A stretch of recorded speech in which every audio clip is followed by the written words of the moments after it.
Tonight, as darkness settles across the world, we journey backward through time to an era when three great religions stood at a crossroads, when millions of ordinary people left everything they knew to traverse continents they had never imagined, and when the fate of kingdoms and faiths would be written not in grand palaces but in dusty roads, scorching deserts, and ancient cities that had witnessed the rise and fall of empires for thousands of years. The story we are about to explore spans nearly 2 centuries of human struggle, faith, and transformation, a period so vast and layered that historians still debate its true meaning and consequence.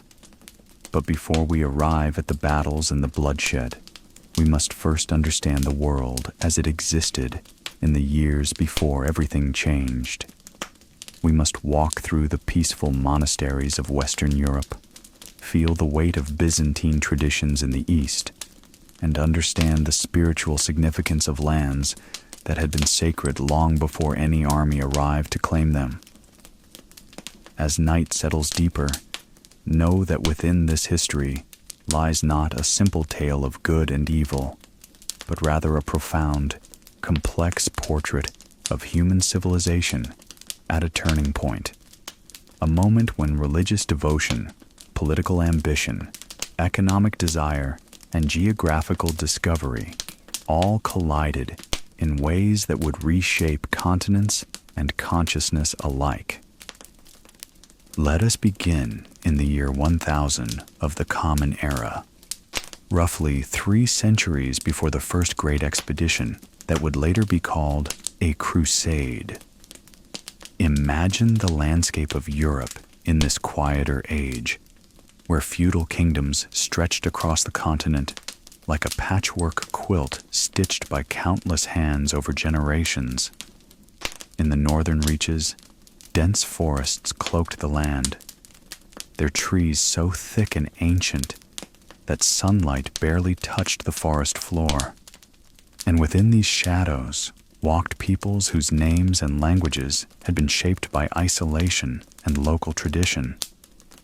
The Mediterranean world, by contrast, glowed with a different kind of light, a brightness that seemed to promise connection, trade, and the exchange of ideas across waters that had carried civilization for millennia. The Byzantine Empire, centered in Constantinople, maintained the traditions of Rome itself, its great city sitting at the threshold between Europe and Asia, its churches glittering with gold and mosaic, its philosophers still reading the works of ancient Greece as if those authors had written merely yesterday. Within this empire, the Orthodox Christian faith dominated, its liturgies performed in Greek, its theology developed through centuries of councils and contemplation, its bishops and patriarchs wielding influence that extended far beyond religious matters into the very structure of government and society. To the south and east lay the Islamic world, an enormous tapestry of sultanates, emirates, and kingdoms that stretched from Spain across North Africa, through the Middle East, and into Central Asia. These lands had inherited the knowledge of the Greeks, preserved it, expanded upon it, and woven it together with their own discoveries in mathematics, astronomy, medicine, and philosophy. In cities like Baghdad, Damascus, Cairo, and Cordoba, scholars gathered in libraries that contained hundreds of thousands of texts, and students from every corner of the Islamic world traveled to study the sciences, theology, and literature that flourished in these centers of learning. The Holy Land, which we would recognize today as Israel and Palestine, had been part of the Islamic world for several centuries, since the armies of Islam had arrived in the 7th century and transformed the region's religious and cultural landscape. Jerusalem itself, the most sacred city in Christian history, had come under Islamic governance, Yet the faith of the Christian pilgrims was not extinguished, but merely complicated. They could still visit the holy places, though now as guests in a land ruled by a different faith. In Western Europe, the Roman Catholic Church had become the central force around which all society revolved, its authority surpassing that of kings and nobles, its priests and monks the keepers of literacy, knowledge, and spiritual salvation. The vast majority of people lived not in cities, but in villages and manors, their lives bound to the soil, their days marked by the seasons and the feasts of saints, their futures often determined by the circumstances of their birth rather than the ambitions of their hearts.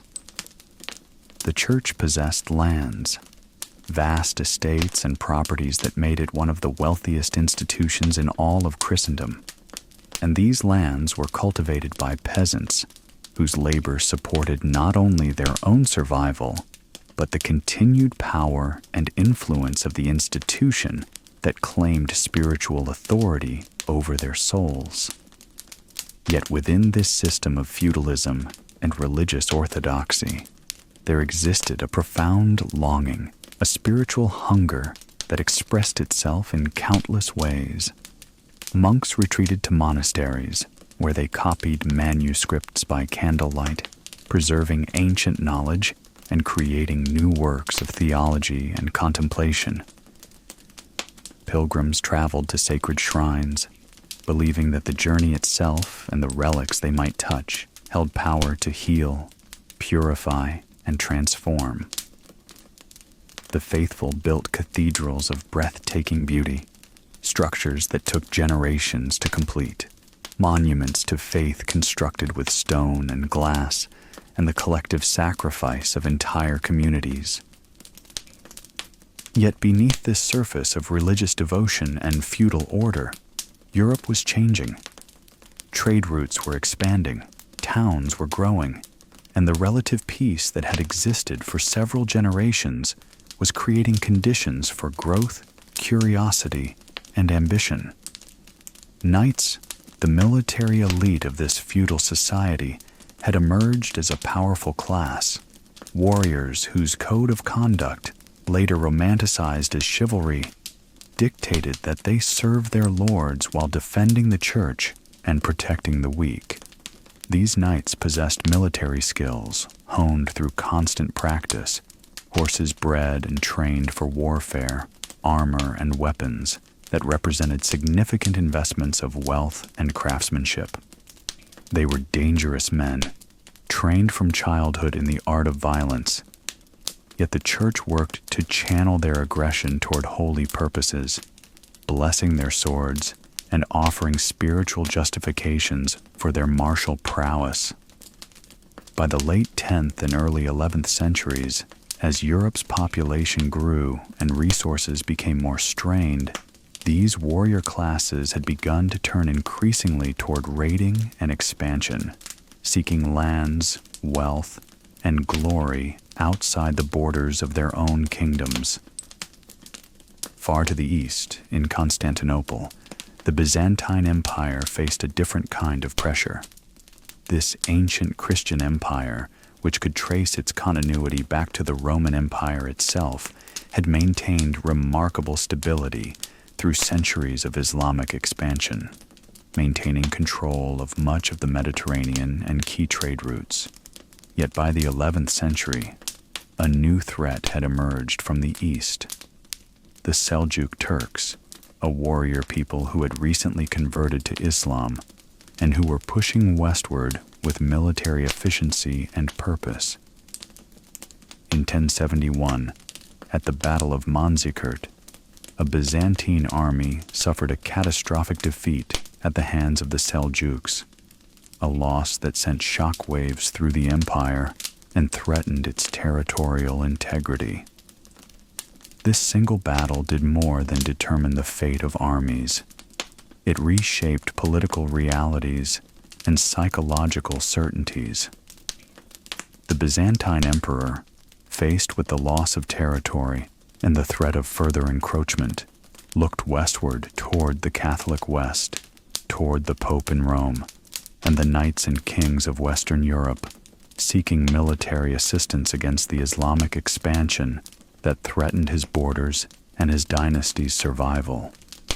The Pope, at this moment in history, was Gregory VII, a man of fierce spiritual conviction and political acumen who understood that the religious and political authority of the Church in Rome had been challenged and weakened by generations of corruption, secular control, and internal discord.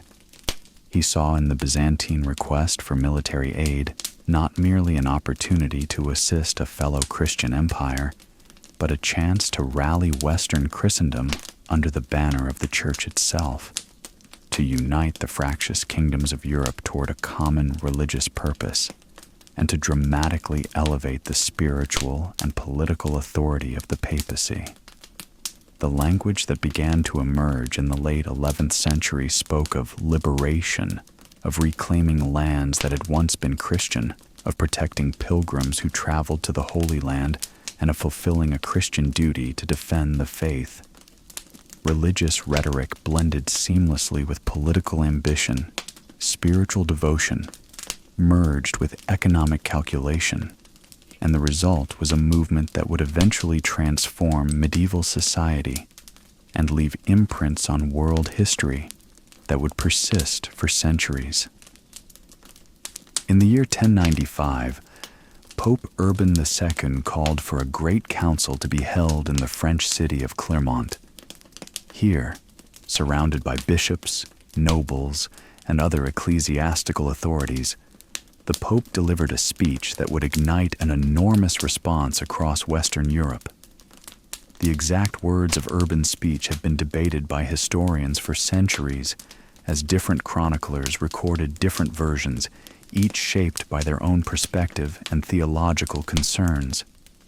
Yet the essence was clear. Christianity was under threat in the East. The Byzantine Empire needed help, and Western knights should take up arms to defend their faith and reclaim the Holy Land from Islamic control. The Pope offered spiritual incentives that proved remarkably powerful. Those who took up the cross and participated in this holy war, called a crusade, would receive a plenary indulgence, a complete forgiveness of sins, a spiritual benefit that was considered virtually priceless in a society where the afterlife and salvation were the ultimate concerns of the soul.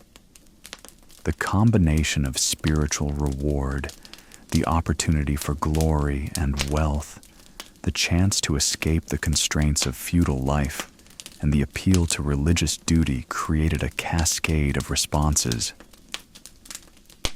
Across Western Europe, from France to Germany to Italy and beyond, people began to take the cross, literally taking a piece of cloth and sewing it onto their garments as a sign of their commitment to this sacred expedition. Nobles and kings mobilized armies, knights prepared their equipment, and logistics networks struggled to accommodate the unprecedented mobilization of people and resources. But remarkably, the response was not limited to the professional military class. Ordinary peasants, women, children, and clergy also took the cross, inspired by religious fervor, economic desperation, or the simple human desire for adventure and change. These ordinary people, lacking military training, formed what would become known as the Peasants' Crusade, a vast, chaotic movement that set out before the officially organized armies, moving eastward through Europe with inadequate supplies, facing disease, starvation, and the hostility of peoples through whose lands they traveled. Many of these peasants never reached the Holy Land. They perished from hardship, disease, or violence along the way.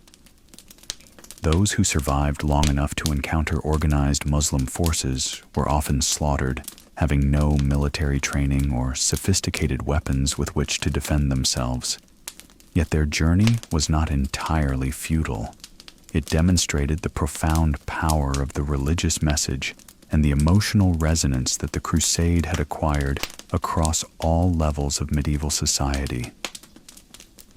Following the Peasants' Crusade came the organized military expeditions, led by noble knights and princes from across Western Europe. From France came armies led by Raymond of Toulouse and Bohemond of Taranto. From the Rhineland came soldiers under the command of Godfrey of Bouillon. From Normandy came warriors descended from the Vikings who had settled in France generations earlier and had built a culture that blended Norse warrior traditions with feudal military organization. These were not simple armies as we might imagine them from modern experience. They were sprawling collections of warriors, servants, pilgrims, merchants, and hangers-on, with supply lines that stretched back across Europe, with different languages spoken among the troops, and with religious enthusiasm mixed together with personal ambition, political calculation, and simple desire for wealth and land. The journey itself represented an undertaking of almost unimaginable complexity and hardship. The armies moved through Europe, then traveled across the Mediterranean Sea in vessels that were vulnerable to storms and piracy, and eventually arrived in Byzantine territory, where they encountered a civilization vastly more sophisticated than their own. The Byzantine emperor, having requested military assistance, now found himself dealing with wild, unpredictable warriors from the West, whose customs and religious practices differed significantly from his own Orthodox traditions. There was mutual suspicion and misunderstanding between the Catholic Western Crusaders and the Orthodox Byzantine authorities, tension that would eventually contribute to a schism between Eastern and Western Christianity that would prove more enduring than many of the Crusades themselves. From Byzantine territory, the Crusader armies moved southeastward into Anatolia, the region that had been Byzantine but was now largely under Seljuk Turkish control. The landscape was vast and beautiful, with mountains rising in the distance, grasslands stretching across horizons, and ancient ruins dotting the terrain, remnants of civilizations that had flourished and fallen long before either Seljuks or Crusaders arrived. The armies faced Seljuk forces, and in the year 1097, at the Battle of Dorylaeum, the Crusaders achieved a significant military victory, one that demonstrated that their heavy cavalry and organizational sophistication could overcome the lighter mounted archers of the Seljuks under the right circumstances. This victory boosted morale dramatically and confirmed for many Crusaders that divine favor was indeed upon their expedition. As the Crusader armies advanced southeastward, they encountered cities that had stood for centuries, each with its own history, architecture, and cultural traditions. The city of Antioch, one of the great cities of antiquity, had been built on a river and had served for centuries as a crucial trade hub and cultural center.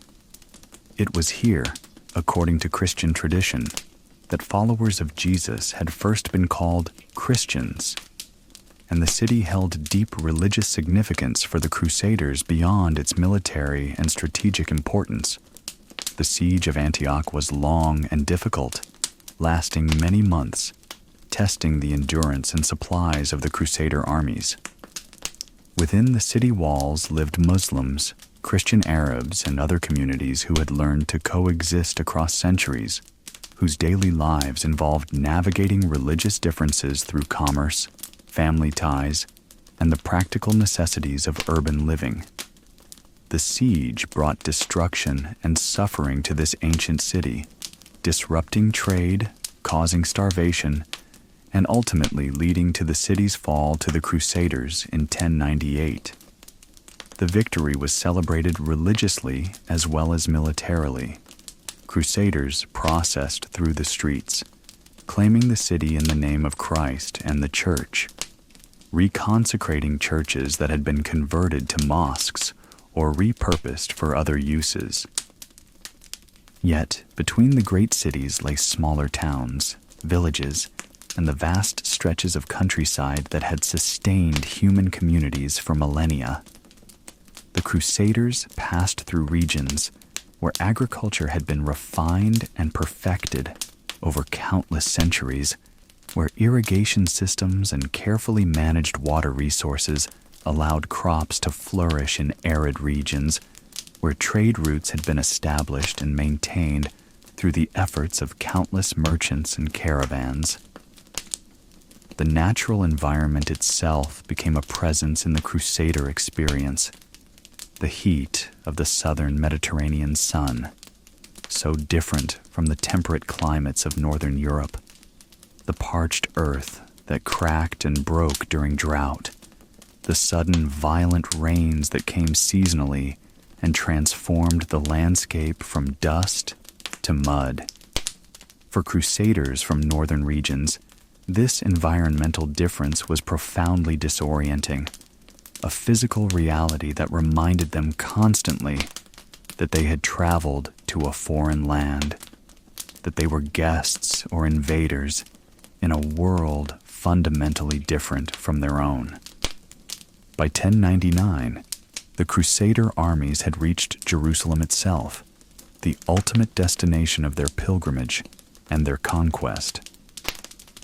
The city, sacred to Muslims, Christians, and Jews, had been controlled by Islamic dynasties for centuries, and its Muslim population had established their own communities, their own traditions of governance and daily life within the city's ancient walls. The final siege of Jerusalem was brutal and decisive. After breaching the city walls, the Crusaders engaged in extensive killing, slaughtering Muslim and Jewish inhabitants in what contemporary chroniclers described as a great victory for Christendom, but what subsequent historians would recognize as a massacre of enormous proportions. The streets of Jerusalem ran with blood, and the Crusaders, after months of arduous travel and warfare, now found themselves in the holiest city of their faith, exhausted, triumphant, and ultimately uncertain about what came next. The conquest was real, but the consolidation of control required something more than military victory. The Crusaders established a series of states across the territory they had conquered. The Kingdom of Jerusalem became the most famous and enduring of these, but there was also the Principality of Antioch, the County of Edessa, and the County of Tripoli. These were feudal states created in a distant land, governed by Crusader knights who became kings and counts, who established codes of law, who granted lands to their followers, and who attempted to create stable, political, and social structures. Yet the very fact that these were feudal transplants imposed upon a landscape and population with entirely different traditions and customs meant that they were fragile constructions dependent upon continued military strength and external support to maintain their existence. The Crusader states were also economically complex entities. Trade continued through the Mediterranean. Merchants from Italy and other regions came to conduct business in the Crusader territories, and the Crusaders themselves engaged in commerce, recognizing that their ability to maintain their position depended not merely upon military prowess, but also upon economic vitality. The great cities of the Crusader states became centers of exchange, where goods from Europe, the Islamic world, and beyond met and were traded, where different cultures and religions interacted in the marketplace, if not always in harmony, at least in the practical necessity of commerce. Religious minorities within the Crusader states, Muslims and Jews, continued to live in these territories, their status and treatment varying depending upon the policies of individual rulers and the particular circumstances of individual communities. Daily life within the Crusader territories evolved into a fascinating synthesis of European and local traditions. The Crusader knights and nobles maintained many of their European customs, their feudal relationships, their codes of chivalry, their Christian liturgical practices, yet they also adapted to local conditions, learning from local populations about agriculture suited to the Mediterranean and Middle Eastern climates, adopting local architectural styles that were better suited to the heat and terrain, and gradually developing a hybrid culture that was neither purely European nor purely local, but something new. The castles they built reflected this synthesis, fortified structures that incorporated local building techniques and materials that were designed to withstand both the climate and the threat of military assault from surrounding populations. Famous castles like Crusades Chevalier became not merely military installations, but centers of local administration, places where legal decisions were made, taxes collected, and the daily business of governance conducted. The Crusaders faced a fundamental challenge.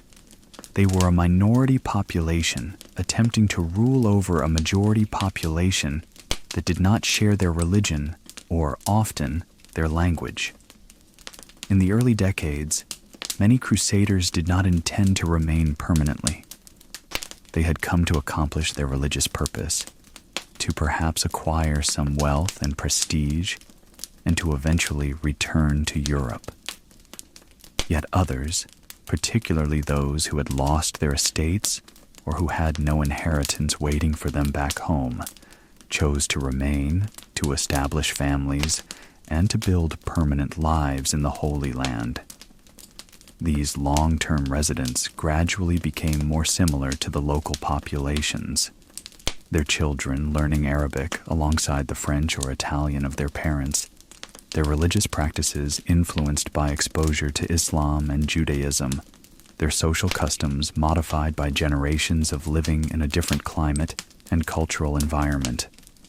The Church remained a central institution within the Crusader states, and monastic orders like the Knights Templar and the Knights Hospitaller became extraordinarily powerful, combining military might with spiritual authority, managing vast estates and accumulating wealth that made them rivals to even the regional rulers themselves. These military orders recruited from across Christendom, maintaining strict discipline and codes of conduct, and they served not only military functions, but also banking functions, as their international networks and trusted reputation made them useful for the transfer and safekeeping of money across vast distances. Pilgrims continued to arrive, particularly on feast days and during pilgrimage seasons, creating a constant flow of religious devotion and economic activity centered on the holy sites. Yet while the Crusaders established their states and adapted to their new environment, the Islamic world was not passive or unified in response. The initial shock of the Crusader invasion eventually gave way to a process of mobilization and resistance. The Islamic world was itself divided among numerous sultanates, emirates, and dynasties, each pursuing its own interests, and often in competition with one another, as much as with external enemies. The early decades of Crusader presence saw relatively little organized resistance, partly because the Islamic powers were distracted by internal conflicts, and partly because the Crusaders, despite their symbolic importance as invaders of sacred Muslim territories, represented only one military threat among many that Islamic powers faced. However, as time passed, and it became clear that the Crusaders were intending to establish permanent kingdoms rather than merely to raid and depart, the perception of the threat changed. The great Islamic scholar and spiritual leader Saladin emerged in the late 12th century as a figure who would come to embody the Islamic response to the Crusader presence.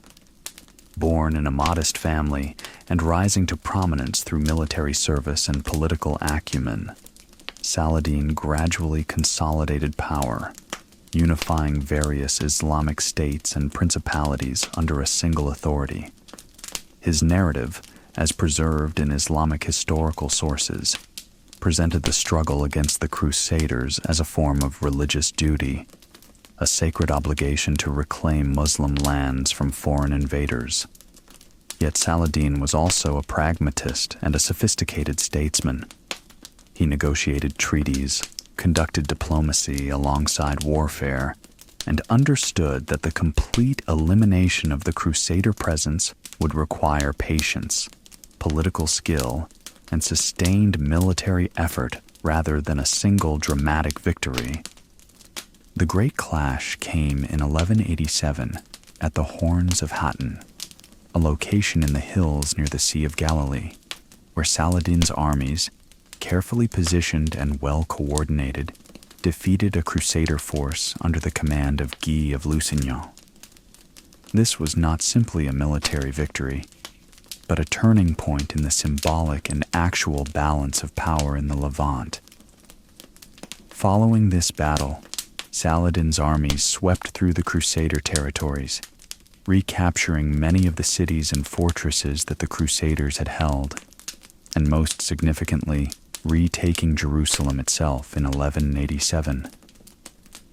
The retaking of Jerusalem was presented by Saladin as a restoration of Islamic control over Muslim sacred territory, and his approach to the city, while marked by his assertion of Islamic authority, was relatively restrained compared to the Crusader conquest nearly a century earlier. He established Islamic governance and permitted some Christian presence within the city, recognizing both religious principles and practical necessities.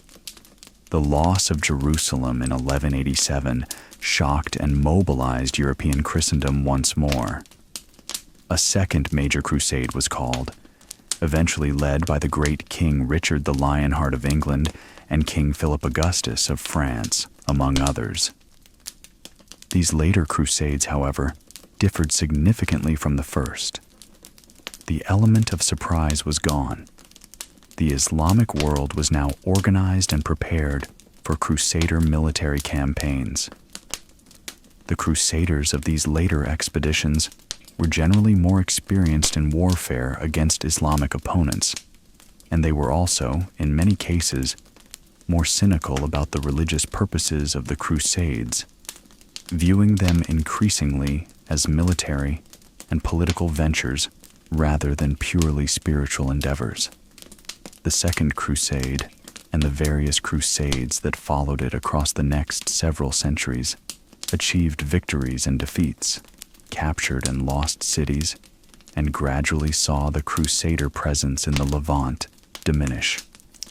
The political landscape of the Crusader states became increasingly complex as different factions within the Crusader population competed for power and resources. Italian merchant republics like Venice and Genoa became increasingly influential as they controlled the maritime trade that was essential for maintaining contact with Europe and for importing supplies. These merchant republics accumulated wealth and power, and the competition between them sometimes manifested itself in violence and conflict within Crusader territories. Feudal lords competed for precedence and influence. Religious orders accumulated power and wealth, and the common soldiers and settlers who formed the military and labor base of the Crusader states struggled to maintain their position against both external enemies and internal competition for resources and authority. Women occupied complex positions within the Crusader states. Some were the wives and daughters of Crusader nobles and shared in the authority and property of their male relatives. Others arrived as pilgrims and chose to remain, sometimes taking vows in religious communities, sometimes establishing themselves as merchants or artisans.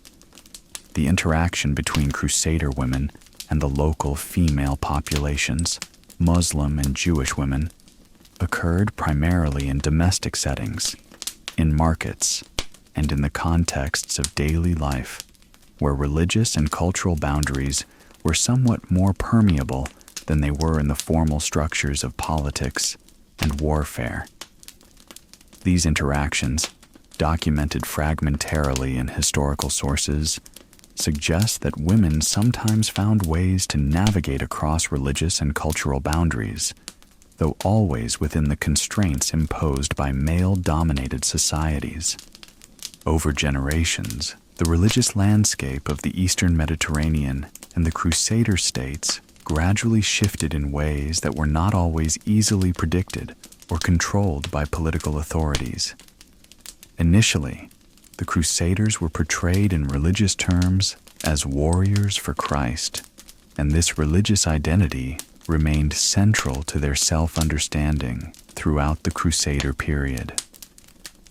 Yet the experience of living for generations in territories where Islam was the dominant religion, where Islamic architecture and learning were evident in every city, where Islamic scholarly and spiritual traditions continued to develop and to produce works of remarkable sophistication, gradually produced religious interactions that were more complex than simple opposition.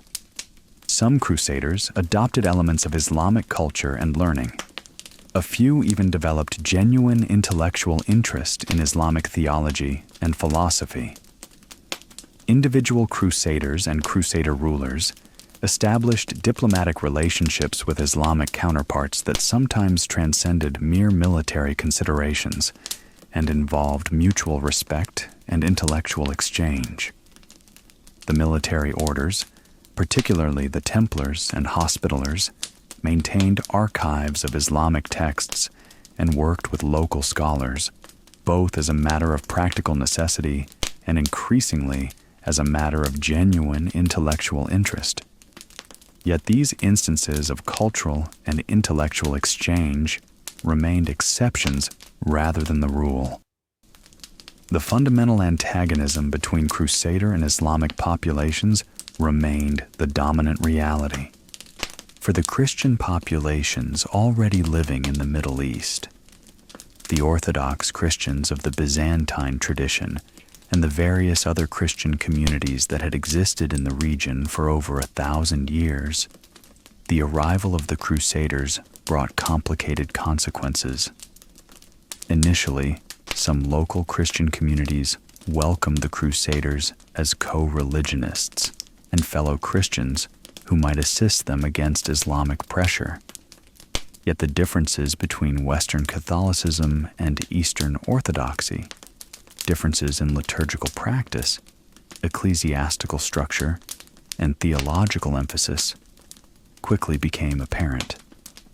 The mutual suspicion and occasional hostility between Catholic Crusaders and Orthodox Christians festered and grew, particularly after 1204, when Crusaders of the Fourth Crusade diverted from their original purpose of attacking Egypt, instead sacked Constantinople itself and established a Catholic Latin empire in the heart of Orthodox Christian territory. This event created a wound in Christian unity that would never fully heal, and it demonstrated that Crusaders were sometimes willing to turn their violence against fellow Christians when circumstances and political interests demanded it.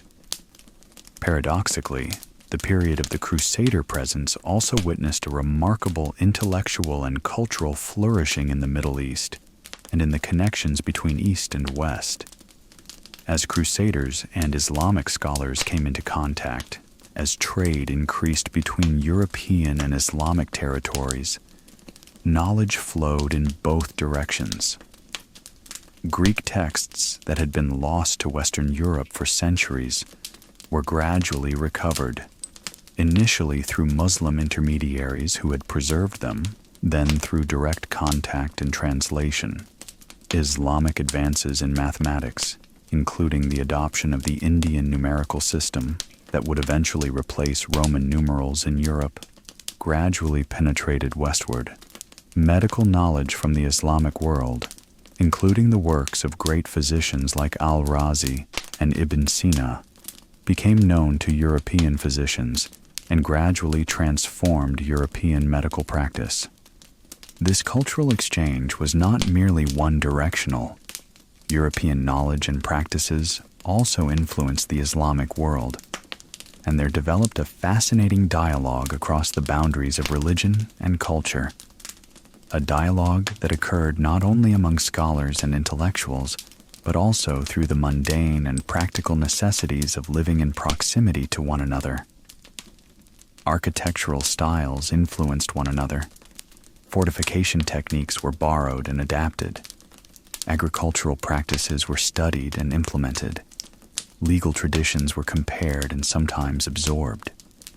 In the Crusader states themselves, a new architecture and a new material culture developed that blended European, Byzantine, and Islamic traditions in distinctive ways.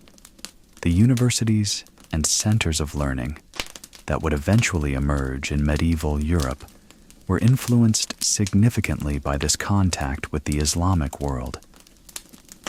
The University of Bologna and the University of Paris, among the earliest European universities, incorporated texts that had been translated from Arabic into Latin, works of Islamic scholarship that had preserved and advanced the learning of ancient Greece and Rome. The intellectual ferment of the late medieval period, the gradual emergence of new scientific and philosophical approaches that would eventually lead to the European Renaissance, had roots that extended back to these encounters between East and West during the Crusader period. The Crusades themselves, for all their religious motivation and their destructive consequences, also created channels through which knowledge, techniques, and ideas flowed across the Mediterranean, enriching both worlds, even as they also brought violence and suffering. As the 12th century gave way to the 13th, and as the 13th century progressed, the military position of the Crusaders in the Levant gradually weakened. The Islamic states, learning from centuries of warfare against the Crusaders, developed effective military responses to Crusader tactics. The arrival of the Mamluk Sultanate in Egypt, a state built upon a military caste of warriors who had been purchased as slaves and trained extensively in the art of war, created a formidable Islamic military power that proved more than a match for Crusader forces. The Mamluk leaders understood military organization and logistics as well as any Crusader commander, and they had the advantage of controlling a vast territory with substantial resources from which to draw supplies and soldiers. The loss of Acre in 1291 marked effectively the end of the Crusader presence in the Levant as a political reality, though individual crusade expeditions would be called and attempted for generations afterward. The fall of Acre was preceded by gradual losses of territory and influence, by increasing difficulties in maintaining supply lines from Europe, and by the emergence of internal factions and rivalries within the Crusader states that weakened their collective defense. The city of Acre, which had served as the capital of the Kingdom of Jerusalem after Jerusalem itself had been lost, had been a thriving urban center and a nexus of trade connecting Europe with the Islamic world and Asia beyond. Its loss was symbolically devastating as well as militarily significant. It represented the end of the Crusader political project in the Eastern Mediterranean, the final chapter of the chapter of Crusader kingdom that had lasted nearly 2 centuries. Yet, the story of the Crusades did not end with the loss of Acre. Religious enthusiasm for crusading remained in Europe, and the concept of crusade evolved and expanded. Crusades were called not only against Islamic powers in the Mediterranean, but also against heretical Christian groups in southern France, against pagans in the Baltic region, and against the Ottoman Empire as it gradually expanded into southeastern Europe during the 15th and 16th centuries. The crusading ideology, the notion that warfare undertaken for religious purposes and authorized by the Church was spiritually justified and beneficial, persisted long after the original goal of reclaiming the Holy Land had been abandoned as militarily and politically impossible. With the end of the Crusader political presence came a gradual transformation of the territories that the Crusaders had controlled. The cities they had built and fortified remained, but they were now governed by Islamic rulers and inhabited by populations whose daily lives continued with the rhythms and traditions that had been interrupted but not fundamentally altered by the 2 centuries of Crusader rule. Jerusalem, after the recapture by Saladin and the gradual restoration of Islamic governance, continued to be a sacred site where Christian pilgrims could visit, though under the restrictions imposed by Islamic authorities. The great churches that had been built during the Crusader period, structures like the Church of the Holy Sepulchre that had been controlled and modified by Crusaders, reverted to Islamic control or to shared governance involving different Christian and Muslim authorities. The local Christian populations who had lived under Crusader rule for generations gradually adapted to return to purely Islamic governance, their communities persisting, but often in diminished circumstances. The Latin Christianity that the Crusaders had imposed gradually gave way again to the Orthodox Christianity that had long characterized Christian communities in the Eastern Mediterranean and the Middle East. Over generations, many Latin Christians converted to Islam, while others emigrated westward to Europe, seeking to maintain their religious identity in communities where Christianity was dominant rather than a minority faith. The Crusader castles and fortifications remained as monuments to the Crusader presence, their massive stones and sophisticated architecture testifying to the resources that had been invested in maintaining Crusader control of the region. These structures gradually fell into disuse or were repurposed by subsequent Islamic rulers.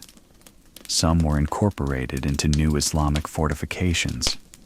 Others became ruins that subsequent travelers would view with a mixture of curiosity and nostalgia for the dramatic historical events that had occurred within their walls. The great castle of Crac des Chevaliers remained relatively intact, its labyrinthine passages and multiple levels of fortification still visible as testimony to the sophisticated military architecture that the Crusaders had developed. Examining the long-term consequences of the Crusades requires looking far beyond the immediate period of Crusader rule and considering how the Crusades shaped the development of Mediterranean civilization, European identity, and the relationships between Christianity and Islam that would persist for centuries. The Crusades were not the primary cause of the division between Eastern and Western Christianity. That division had roots extending back many centuries, but they certainly accelerated it and embittered relationships between the 2 traditions in ways that made reconciliation more difficult. The sack of Constantinople in 1204 by Crusaders of the Fourth Crusade represents perhaps the most dramatic moment in which Crusaders directly attacked fellow Christians. And this event created a rupture in Christian unity that would persist through subsequent centuries. The Crusades also influenced the development of European political and military institutions. The long commitment required to sustain Crusader states in the Levant drove development of administrative structures, supply networks, and military organization that had implications extending far beyond the Crusades themselves. The military orders, particularly the Templars and Hospitallers, developed into sophisticated international organizations with networks extending across Europe, the Mediterranean, and the Middle East, and their methods of organization and their ability to accumulate and manage wealth had influence on subsequent European institutional development. Economically, the Crusades stimulated Mediterranean trade and contributed to the rise of Italian merchant republics, particularly Venice and Genoa. These cities provided the maritime transport that made the Crusades possible, and in return, they acquired trading privileges and economic opportunities in Crusader territories. As the Crusader political presence eventually faded, these Italian republics maintained and expanded their trading networks in Islamic territories, continuing to profit from Mediterranean commerce even as the religious crusading project itself became increasingly unrealistic militarily.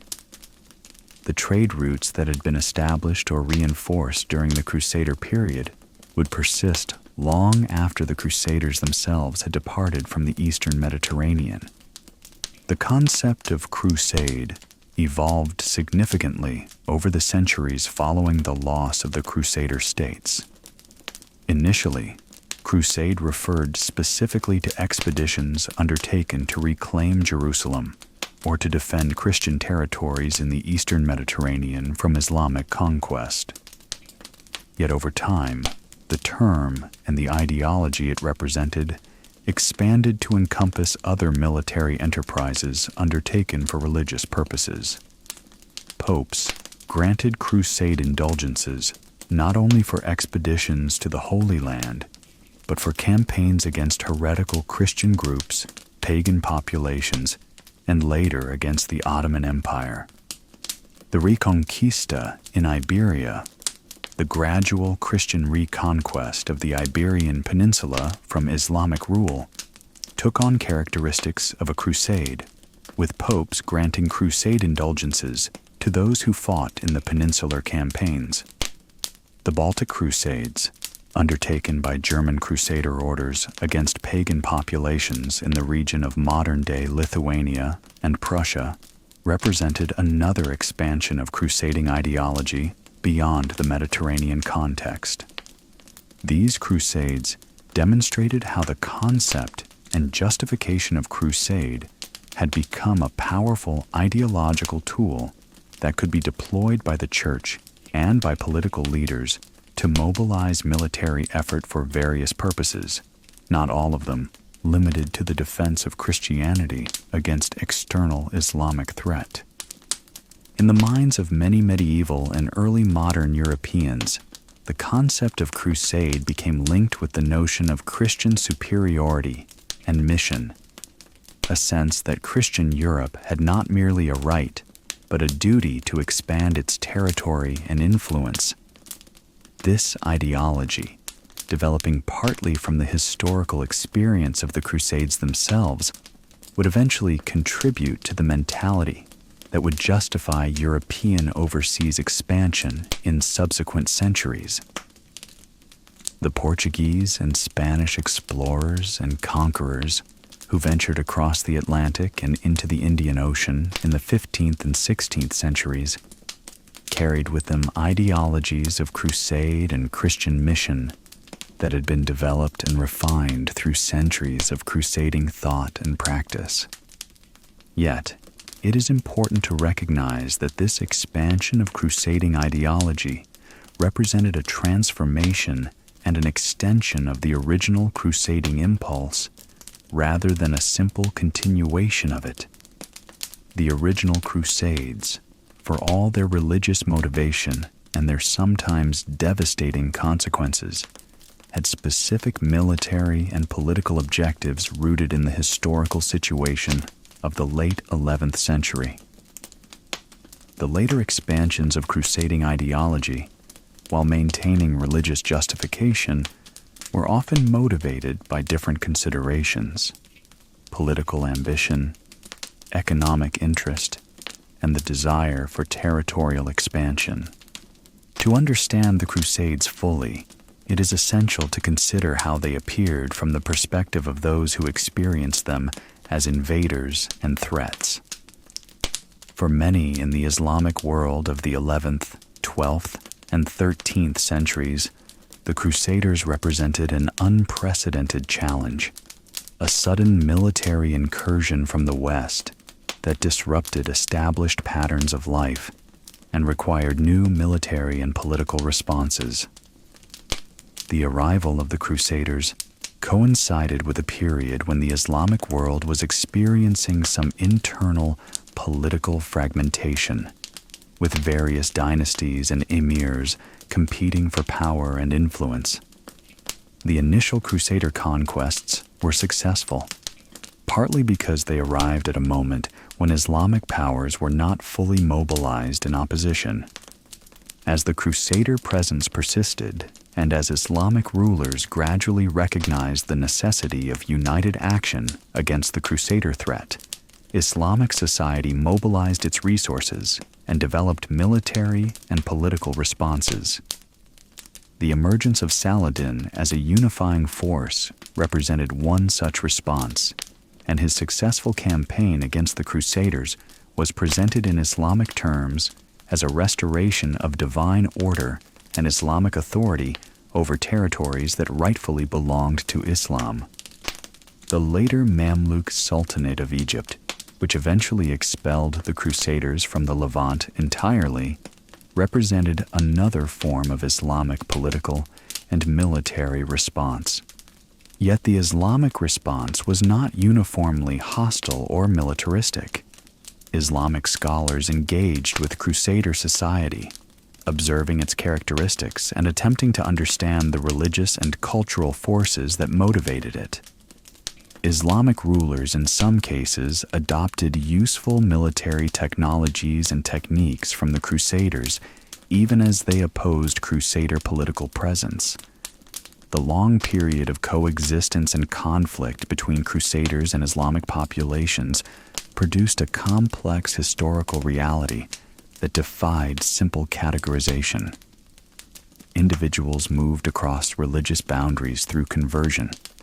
Trade continued despite military conflict, and cultural exchange occurred alongside military antagonism. The Crusades drove innovations in military technology and fortification design that had long-term consequences for medieval and early modern warfare. The encounters between Crusader forces and Islamic military practitioners exposed both sides to different military technologies and tactics, and gradual adoption and adaptation of these technologies transformed medieval warfare. Crusader armies learned from Islamic cavalry tactics and gradually improved their own cavalry strategies. Islamic warriors studied Crusader fortification techniques and incorporated elements of Crusader castle design into their own fortifications. The great fortified cities of the Crusader states, with their massive walls, multiple lines of defense, and sophisticated placement of bastions and towers, represented the application of European military thinking to the physical and strategic realities of the Middle Eastern environment. The material culture of the Crusader states reflected the blending of European, Byzantine, and Islamic traditions. The pottery, metalwork, glassware, and other domestic objects discovered in archaeological excavations from Crusader sites show clear influences from all three traditions. Crusader families adopted local clothing styles better suited to the Mediterranean and Middle Eastern climate.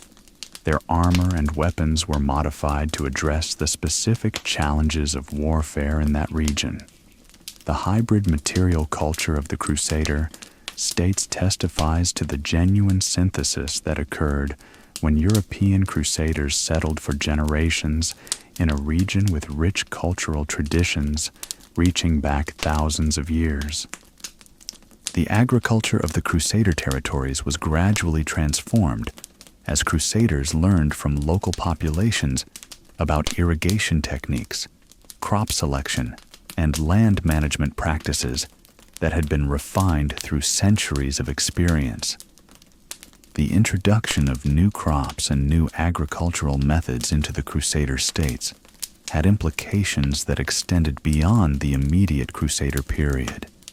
Returning Crusaders and merchants carried knowledge of new plants and agricultural techniques back to Europe, contributing to gradual changes in European agriculture. The sugarcane plantations established in the Crusader territories, in places like Sicily, represented an early form of what would later become a vast global trade in sugar, a trade that would eventually drive European colonial expansion into the Caribbean and other tropical regions. Underlying much of the crusading impulse was a deeper tradition of Christian pilgrimage to the Holy Land. Long before the First Crusade, Christian pilgrims had traveled to Jerusalem and other holy sites to pray, to seek spiritual blessing, and to trace the geographical reality of biblical events. The Crusades, even at their inception, were partly motivated by concern for the safety and access of Christian pilgrims visiting the holy sites. The establishment of Crusader control over the Holy Land created a period during which Christian pilgrimage was safer and more heavily protected than it had been under Islamic rule, though pilgrims were still required to pay fees and to navigate political restrictions on their movements. After the loss of Crusader political control, pilgrimage continued despite Islamic governance, as Muslim rulers recognized both the religious importance of pilgrimage to believers and the economic benefits that pilgrim travel provided.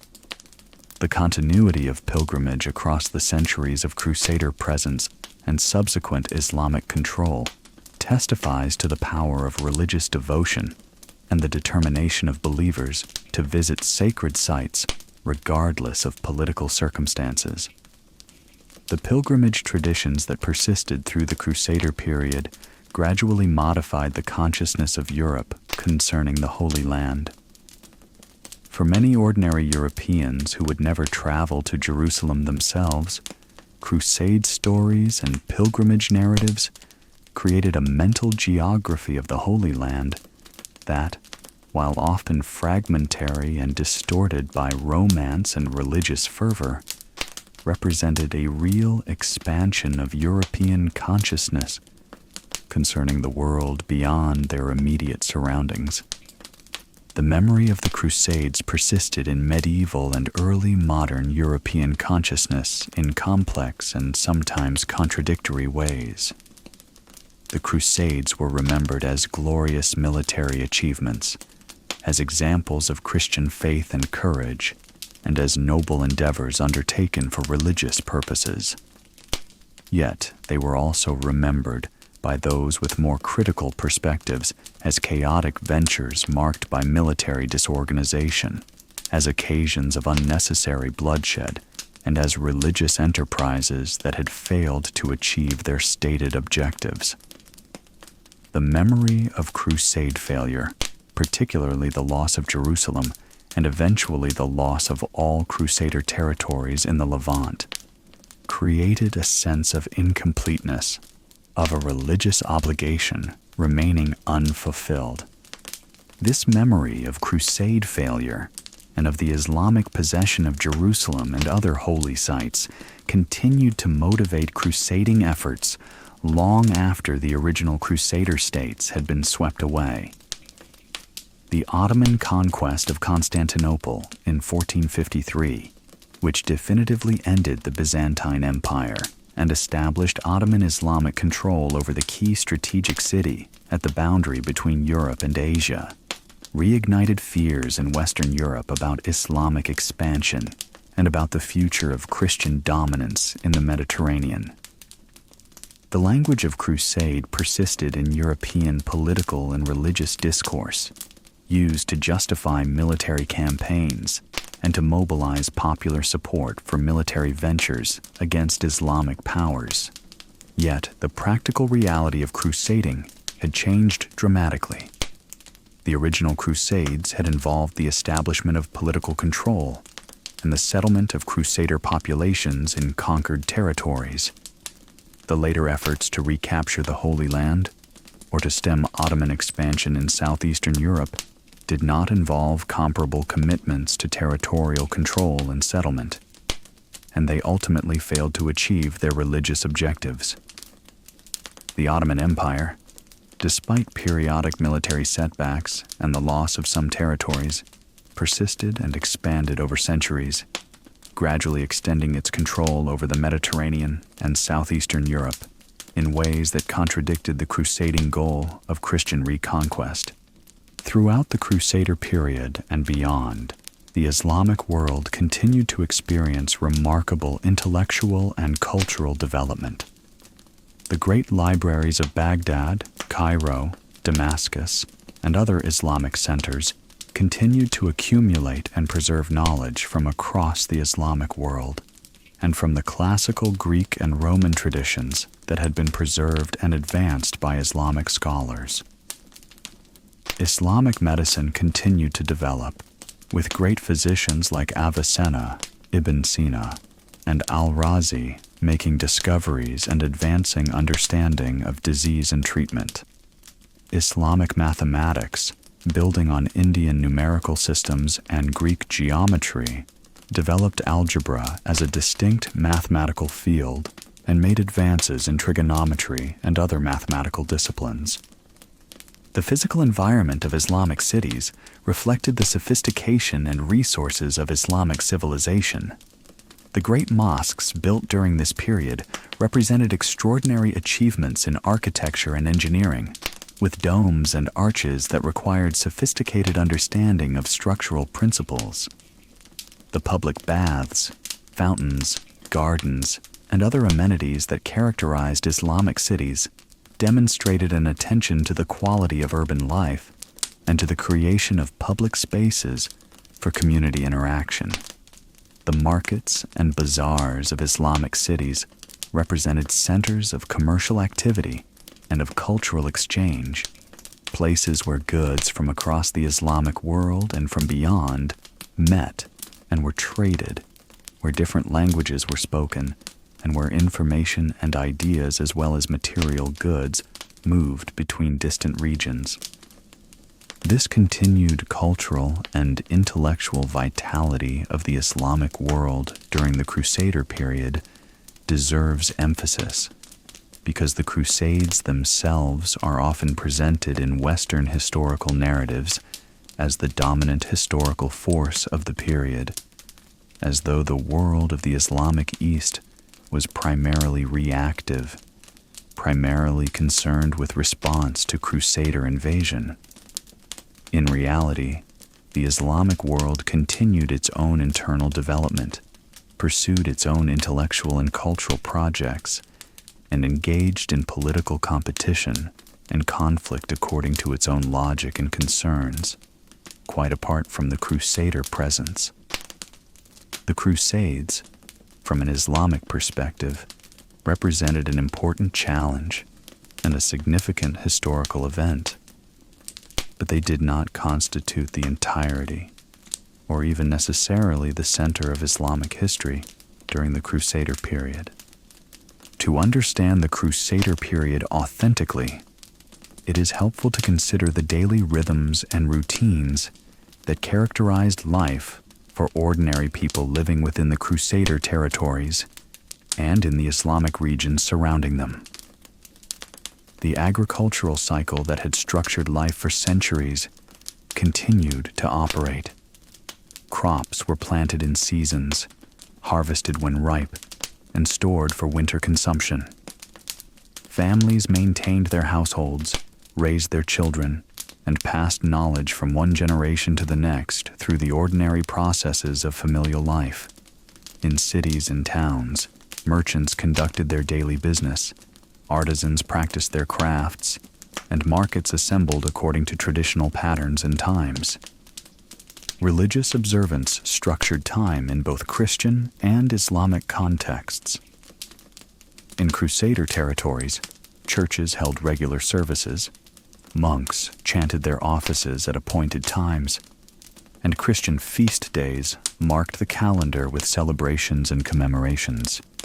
In Islamic cities and territories, the 5 daily prayers called believers to mosques at prescribed times, and the Islamic calendar, different from the Christian calendar, structured religious observance and seasonal festivals.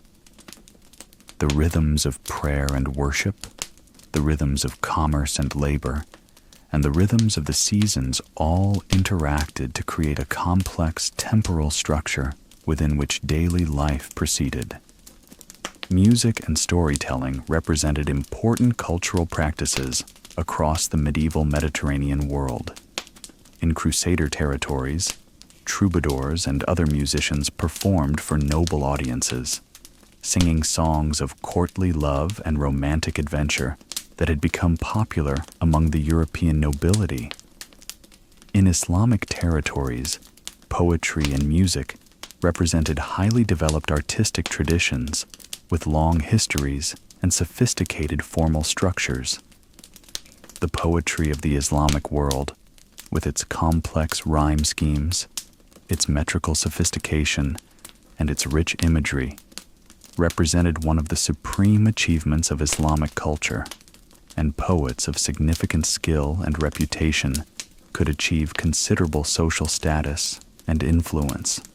Food represented another crucial dimension of daily life, and the Crusader period witnessed fascinating exchanges of culinary practices and ingredients. Many foods that would become associated with European cuisine only arrived in Europe through contact with the Islamic and Byzantine Mediterranean world. Sugar, citrus fruits, rice, and spices became known to European consumers through Crusader contact and Mediterranean trade. Similarly, European foods and ingredients became known in the Islamic world through contact with Crusaders and through expanding trade networks. These exchanges of foodways, while seemingly modest in comparison to the dramatic military events of the Crusades, represented genuine cultural and economic transformations that affected daily life and health across the medieval Mediterranean world. The religious institutions of the Crusader period represented crucial organizing forces in medieval society, and their roles became particularly prominent in the context of crusading. The papal authority that motivated and justified the Crusades extended across all of Catholic Christendom, reaching from the poorest villages to the courts of kings and emperors. Bishops and other church officials played crucial roles in mobilizing populations for crusades, preaching crusade theology from pulpits, and administering the spiritual benefits that the church promised to crusaders. The monastic communities that had been central to European intellectual life for centuries began to be supplemented, and in some cases challenged, by the military orders that emerged during the Crusader period. The Knights Templar, established in the early 12th century to protect pilgrims traveling to the Holy Land, evolved into one of the most powerful institutions of medieval Christendom. At the height of their power, the Templars controlled vast estates across Europe and the Mediterranean, commanded military forces that rivaled those of kings, and accumulated wealth that made them rivals to secular authorities. The Templars developed sophisticated administrative and financial practices, maintained libraries and scriptoria, where manuscripts were copied and preserved, and engaged in both military and scholarly pursuits. Their eventual downfall, orchestrated by the French king Philip IV in the early 14th century, demonstrated the vulnerability of even the most powerful religious institutions to political pressure from secular rulers who commanded sufficient power to challenge ecclesiastical authority.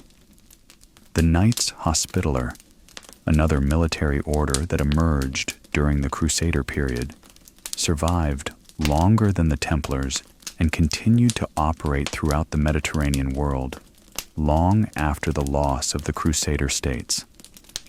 Based initially in Jerusalem and later in Acre after the loss of Jerusalem.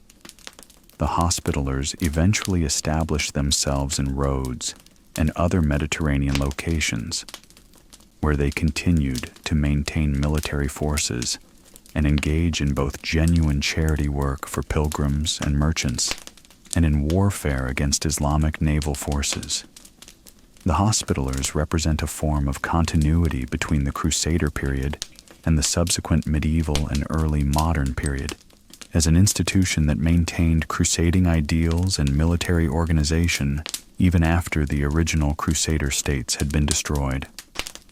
The physical and environmental context of the crusade represents another dimension that often receives less attention than the military and political events that dominate traditional crusade histories. The Mediterranean world of the Crusader period experienced environmental realities that constrained and shaped human action in fundamental ways. The seasonal winds that determined patterns of Mediterranean maritime travel influenced the timing and logistics of crusade expeditions. The rivers and water sources that sustained agriculture and provided water for human consumption determined settlement patterns and influenced military strategy.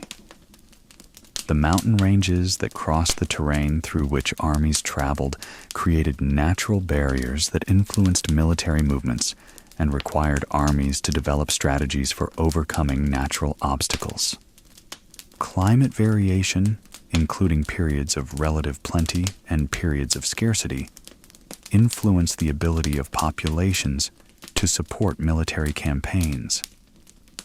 Plague and other epidemic diseases, though not as devastating during the Crusader period as they would become in the 14th century with the Black Death, nonetheless represented a constant health threat that affected military readiness and civilian welfare. The sophisticated irrigation systems that characterized agriculture in the Mediterranean and Middle Eastern regions, systems that had been built and maintained over centuries, required constant attention and maintenance, and disruptions caused by warfare could have profound consequences for agricultural productivity and population welfare.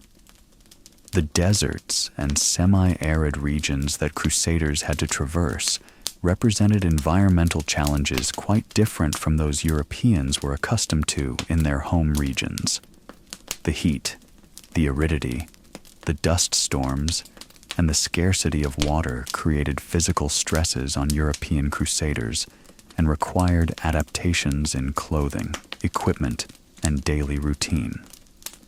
Local populations had developed technologies and practices for managing these environmental challenges over centuries, and Crusaders gradually learned and adopted many of these techniques, though always imperfectly and often at great cost in suffering and mortality. Women occupied complex and often contradictory positions within the Crusader states and the surrounding Islamic territories. In Western Europe, women had been actively involved in crusade recruitment and were also victims of the military mobilization that crusades required. Crusade took men away from Europe, disrupting families and leaving women to manage estates and households without the presence of male family members. Women participated in pilgrimage, including crusade-related pilgrimage, and some women took vows as crusaders themselves, though their participation was often complicated by ecclesiastical restrictions and social prejudices about female involvement in warfare and military ventures. Within the Crusader territories, noble women sometimes wielded considerable power, particularly when they served as regent for underage male heirs or when they inherited lands in their own right.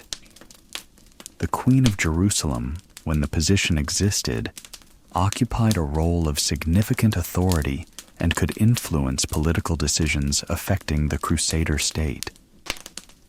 Women of lower social status within Crusader territories engaged in the ordinary domestic activities, the preparation of food, the raising of children, the production of cloth and other household necessities that sustained human communities. They also participated in commerce as merchants and vendors in markets, and in some cases as property owners and managers of economic enterprises. The interaction between Crusader women and local female populations, Muslim, Jewish, and Orthodox Christian, occurred primarily in domestic and commercial contexts. These interactions, while inadequately documented in formal historical sources, presumably involved the practical necessities of daily life lived in proximity across religious boundaries. Women of different faiths lived in the same cities and towns, visited the same markets, and encountered one another in the contexts of commerce and domestic life. While formal restrictions separated them in religious and public contexts, the necessities of urban life created contexts where cross-religious interaction was inevitable and practical. The Crusades profoundly influenced the literary and imaginative traditions of medieval Europe. Crusade narratives, whether accounts of actual crusade expeditions written by participants or chroniclers, or more fictionalized narratives and romances inspired by crusade stories, became enormously popular literary forms in medieval Europe. These narratives sometimes preserved genuine historical information while also adding elaborate fictional elements, romantic adventures, and religious themes that reflected the concerns and interests of medieval authors and audiences. The figure of the knight crusader became a dominant literary archetype in medieval Romance literature. The chivalric ideals that crusader knights were supposed to embody, courage in battle, loyalty to lords, protection of the weak, and dedication to religious faith, became central to the literary ideal of knighthood that influenced European culture for centuries. Yet the actual behavior of crusaders, which was often marked by cruelty, violence against non-combatants, and the pursuit of wealth and power, created a gap between literary idealization and historical reality that was already evident to medieval observers and remains evident to modern historians. The Crusades also influenced religious literature and theology. Crusade theology, developed by popes and theologians to justify crusading warfare, represented significant developments in Christian thinking about the justification of warfare, about the relationship between religious obligation and military duty, and about the role of the Church in directing secular military power toward religious purposes. These theological developments had implications extending far beyond the immediate Crusader context, influencing European thinking about religious warfare and about the relationship between religious and political authority in subsequent centuries. One of the significant long-term consequences of the Crusade period was the establishment and reinforcement of trade routes connecting Europe with the Mediterranean and Middle Eastern worlds. The Crusader presence, even though it was ultimately temporary from a historical perspective, created demand for goods transported from Europe and created opportunities for Mediterranean merchants to access Crusader territories and populations. The Italian merchant republics of Venice and Genoa became particularly important in this trade, establishing trading posts in Crusader cities and gradually accumulating trading privileges that continued even after the loss of Crusader political control. The goods that moved along these trade routes represented a genuine economic exchange that benefited both sides. European goods, metalwork, woolen cloth, and other manufactured products moved southward and eastward into Mediterranean and Islamic markets. In return, luxury goods, spices, silk, precious stones, perfumes, and other commodities moved northward and westward into European markets. The spice trade, in particular, became increasingly important during and after the Crusader period, with spices from the Indian Ocean world reaching European markets via Islamic and Mediterranean intermediaries. This trade had profound consequences for European economic development.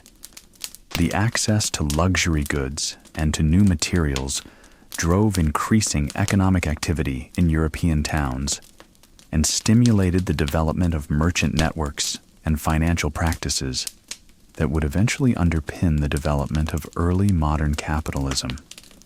The merchants who profited from this trade accumulated wealth and power, challenging the traditional feudal order in which land and agricultural resources represented the primary source of wealth and power.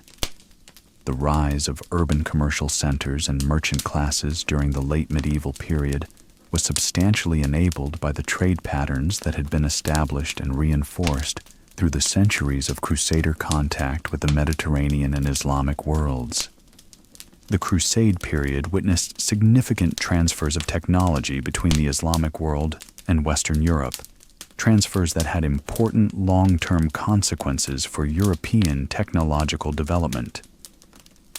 Crusaders encountered Islamic military technology, including advanced fortification techniques, siege equipment, and tactical innovations that they gradually adopted and adapted to their own use. The architectural knowledge that Crusaders gained through contact with Islamic fortifications and with Byzantine architecture gradually influenced European military architecture and construction practices. Agricultural technology also moved across cultural boundaries during this period. Crusaders learned from Islamic and Byzantine practices concerning irrigation, crop selection, and land management, knowledge that gradually diffused back to Europe through returning Crusaders and merchants. The introduction of new crops and new agricultural techniques contributed to gradual transformation of European agriculture and to increases in agricultural productivity that were particularly important in the late medieval period, when European population was growing and the expansion of agricultural production was necessary to support increasing numbers of people. Knowledge of classical Greek and Roman texts, which had been preserved and transmitted through Islamic scholarship, began to return to Western Europe through various channels during and after the Crusade period. While the transmission of classical knowledge had begun earlier, particularly through Spain and Sicily, where Christian and Islamic cultures had been in contact for centuries, the Crusade period accelerated this process. Crusaders and merchants brought texts back to Europe.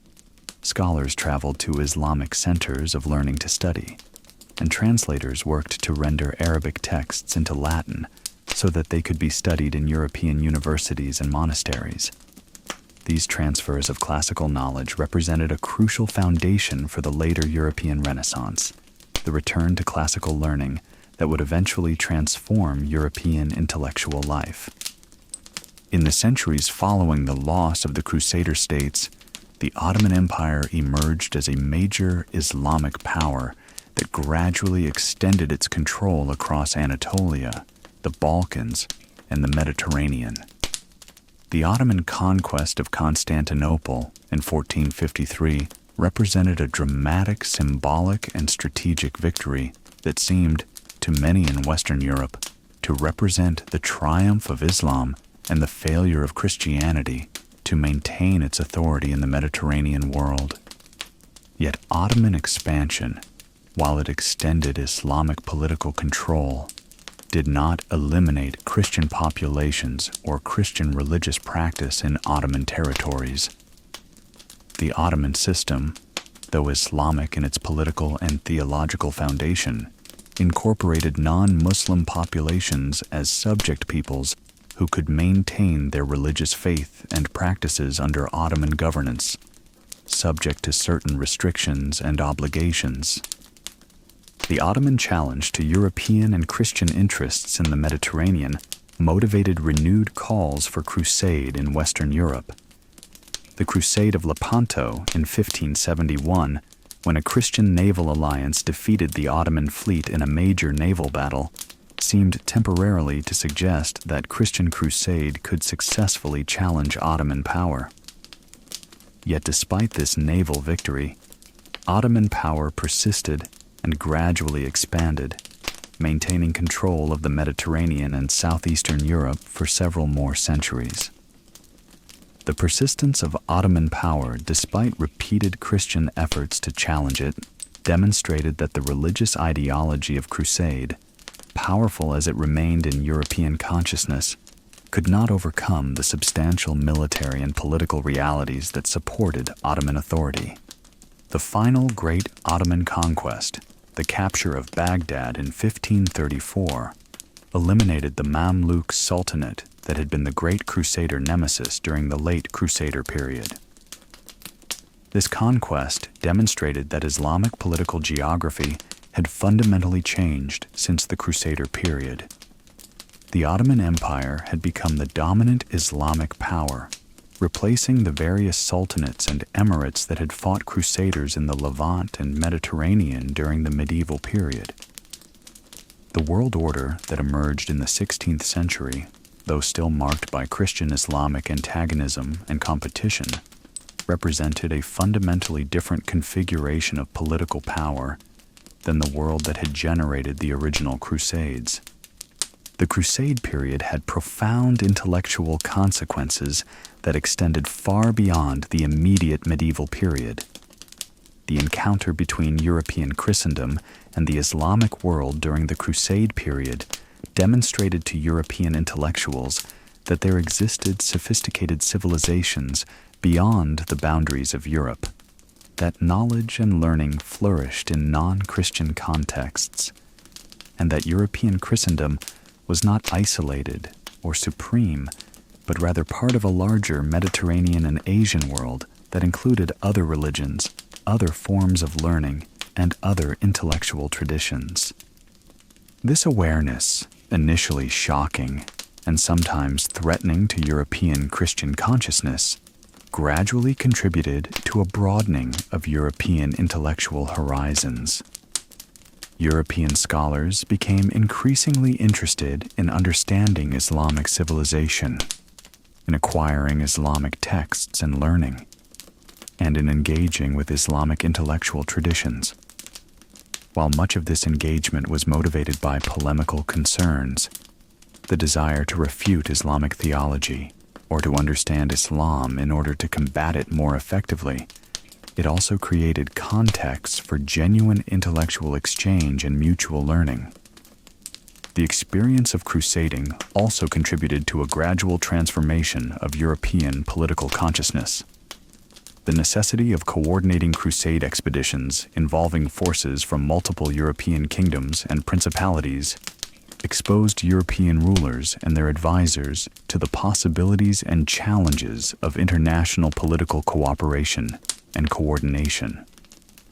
While this cooperation was often difficult and frequently marked by conflict and mutual suspicion, it represented a form of international engagement that had significant implications for the subsequent development of European international relations and political thought.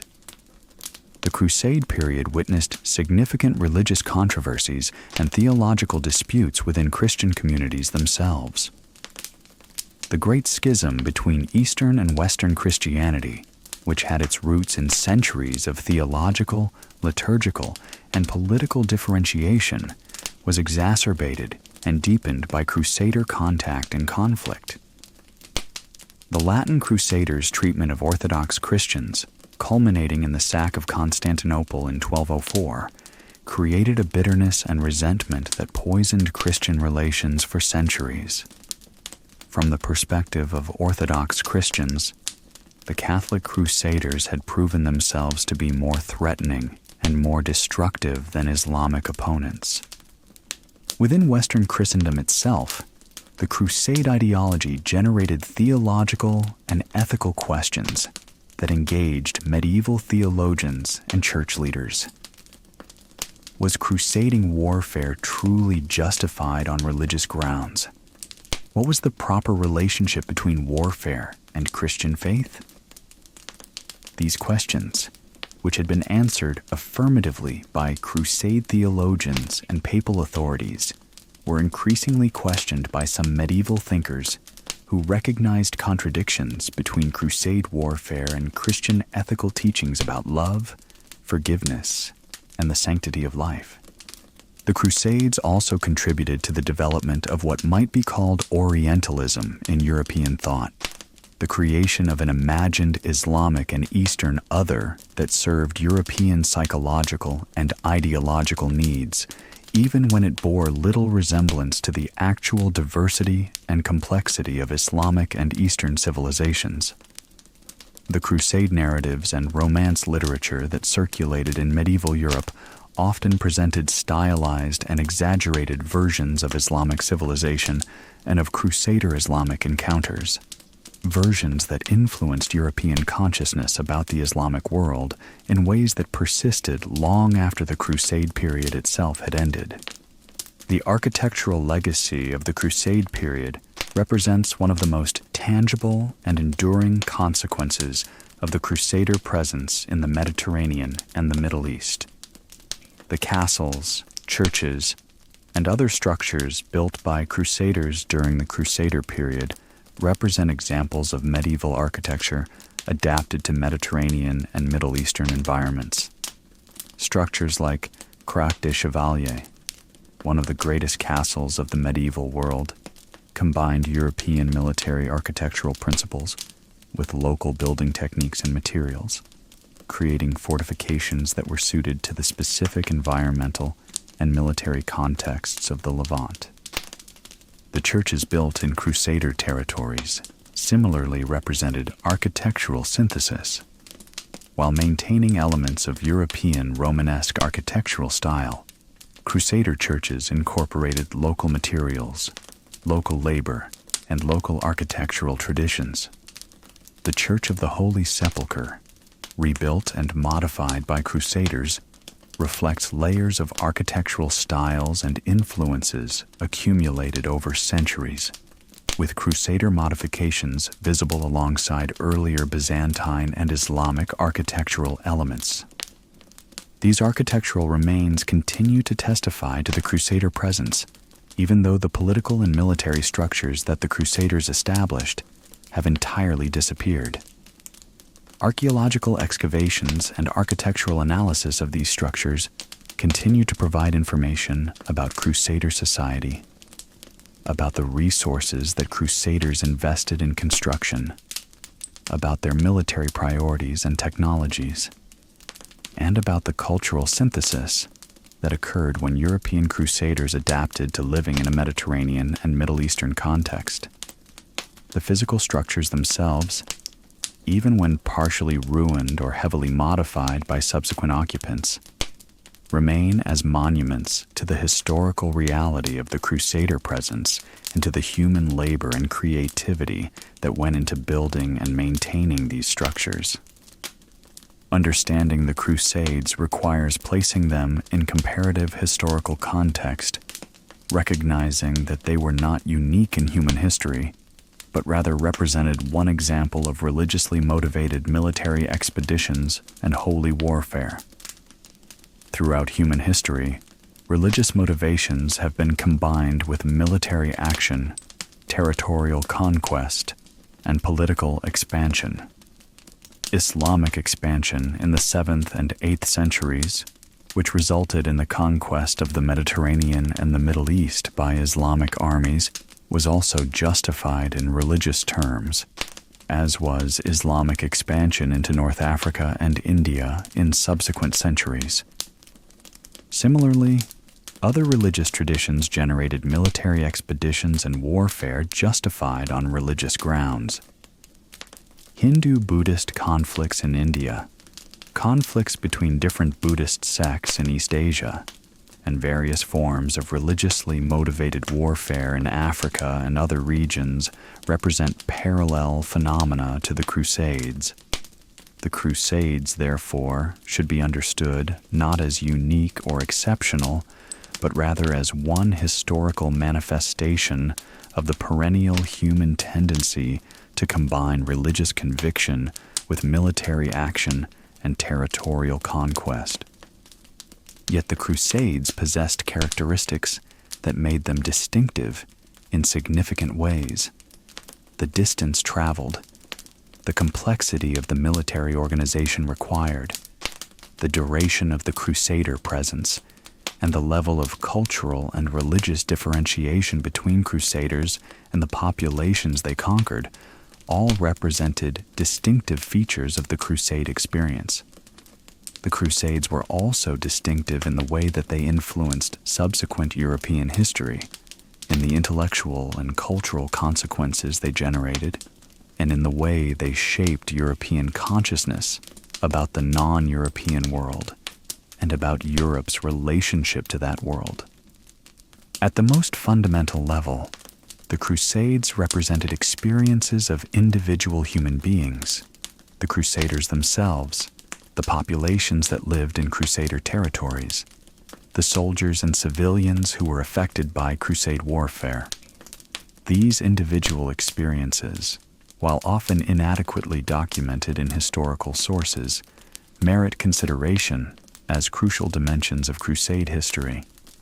The Crusader who traveled from Europe to the Holy Land, passing through unfamiliar landscapes, encountering different climates, seeing cities and architecture unlike anything in his home region, experiencing warfare under entirely new conditions.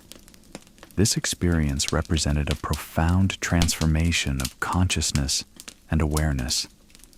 For the Crusaders themselves, the journey and the experience of crusade often represented the most significant event of their lives, an experience that transformed their understanding of the world, their relationship to their faith, and their sense of their own identity and purpose. Many Crusaders did not survive the journey or the warfare. They died from disease, starvation, or combat wounds, far from their homes and families, in lands they had never imagined visiting before they took the cross. For those who did survive and return, the experience often profoundly changed their perspective on the world and on their own society. For the local populations in Crusader territories, Muslim, Jewish, and Christian populations, the Crusader presence represented a fundamental disruption of the social, political, and religious order within which they had lived. The experience of foreign conquest, of living under rule by an alien military elite, of adapting to new political structures and legal systems while maintaining continuity with inherited cultural and religious traditions. These represented profound challenges and transformations. Yet populations are remarkably adaptable, and over generations, many local communities found ways to adapt to Crusader rule, to negotiate with Crusader authorities, and to maintain their own religious and cultural practices, even within the constraints imposed by Crusader governance. As we reach the end of our journey through the Crusade era, we find ourselves contemplating a historical period of extraordinary complexity and significance. The Crusades, spanning nearly 2 centuries of intensive military and political engagement, left imprints on the consciousness, the literature, the institutions, and the technologies of European civilization that would persist long after the original Crusader states had disappeared from the political map. The Crusades were not a simple story of good and evil, of Christian victory or Islamic triumph, but rather a complex historical phenomenon involving millions of individual human beings pursuing various objectives, motivated by various combinations of religious faith, political ambition, economic interest, and simple human desire for security, status, and meaning. The Crusader states themselves proved to be temporary political constructions, unable to maintain themselves indefinitely against the gradually mobilizing opposition of the surrounding Islamic world. Yet the fact that Crusaders maintained control of the Holy Land for nearly 2 centuries testified to their military effectiveness, their administrative competence, and the degree to which they were able to adapt to a foreign environment and to establish structures of governance and daily life that could persist across generations. The eventual loss of Crusader territories represented not a failure of Crusader military capability in any absolute sense, but rather a recognition that military forces maintained at enormous distance from their source of supply and reinforcement could not indefinitely resist opposition rooted in the adjacent territories that supplied men and resources continuously. Perhaps one of the most significant long-term consequences of the Crusade period was the cultural synthesis that occurred between European, Byzantine, and Islamic civilizations. This synthesis was not always peaceful or voluntary. It was often imposed through military conquest and through the coercive power of ruling elites. Yet, despite its origins in conquest and conflict, genuine cultural exchange occurred. Europeans learned from Islamic scholarship and craftsmanship. Islamic societies incorporated elements of European military technology and administrative practices. All parties were influenced by exposure to Byzantine traditions that represented a link to the classical Roman and Greek past. This cultural synthesis, fragmentary and incomplete as it was, contributed to a broadening of human consciousness and awareness that extended far beyond the immediate Crusader period. The awareness that Europe possessed of a larger world, a world containing civilizations of sophistication and achievement comparable to or surpassing Europe's own, represented a crucial transformation in European consciousness. While Europe had never been entirely isolated, and trade and contact with the non-European world had always existed, the Crusade period represented an intensification and broadening of contact that made the reality of a larger world immediate and undeniable. This awareness contributed to later European intellectual developments, to the eventual European overseas expansion that would begin in the 15th century, and to the eventual development of a global European hegemony that would characterize the modern world. In this sense, the Crusades can be understood as one of the crucial historical developments that contributed to the emergence of the modern world system, a system characterized by European dominance of global politics, economics, and culture that would eventually extend across all continents and oceans. The Crusade period also raised profound spiritual and theological questions that have continued to resonate through subsequent history. The question of how religious faith should relate to warfare, how religious conviction could justify military violence, how Christian ethical principles about love and forgiveness could be reconciled with crusade warfare. These questions engaged medieval theologians and remain relevant to contemporary discussions about the relationship between religion and violence. The Crusade period demonstrated how religious conviction could motivate warfare, but it also demonstrated the capacity of religious conviction to motivate mercy and reconciliation. Saladin, the great Islamic leader who defeated the Crusaders and recaptured Jerusalem, is remembered in Islamic history as a figure of religious piety and moral virtue.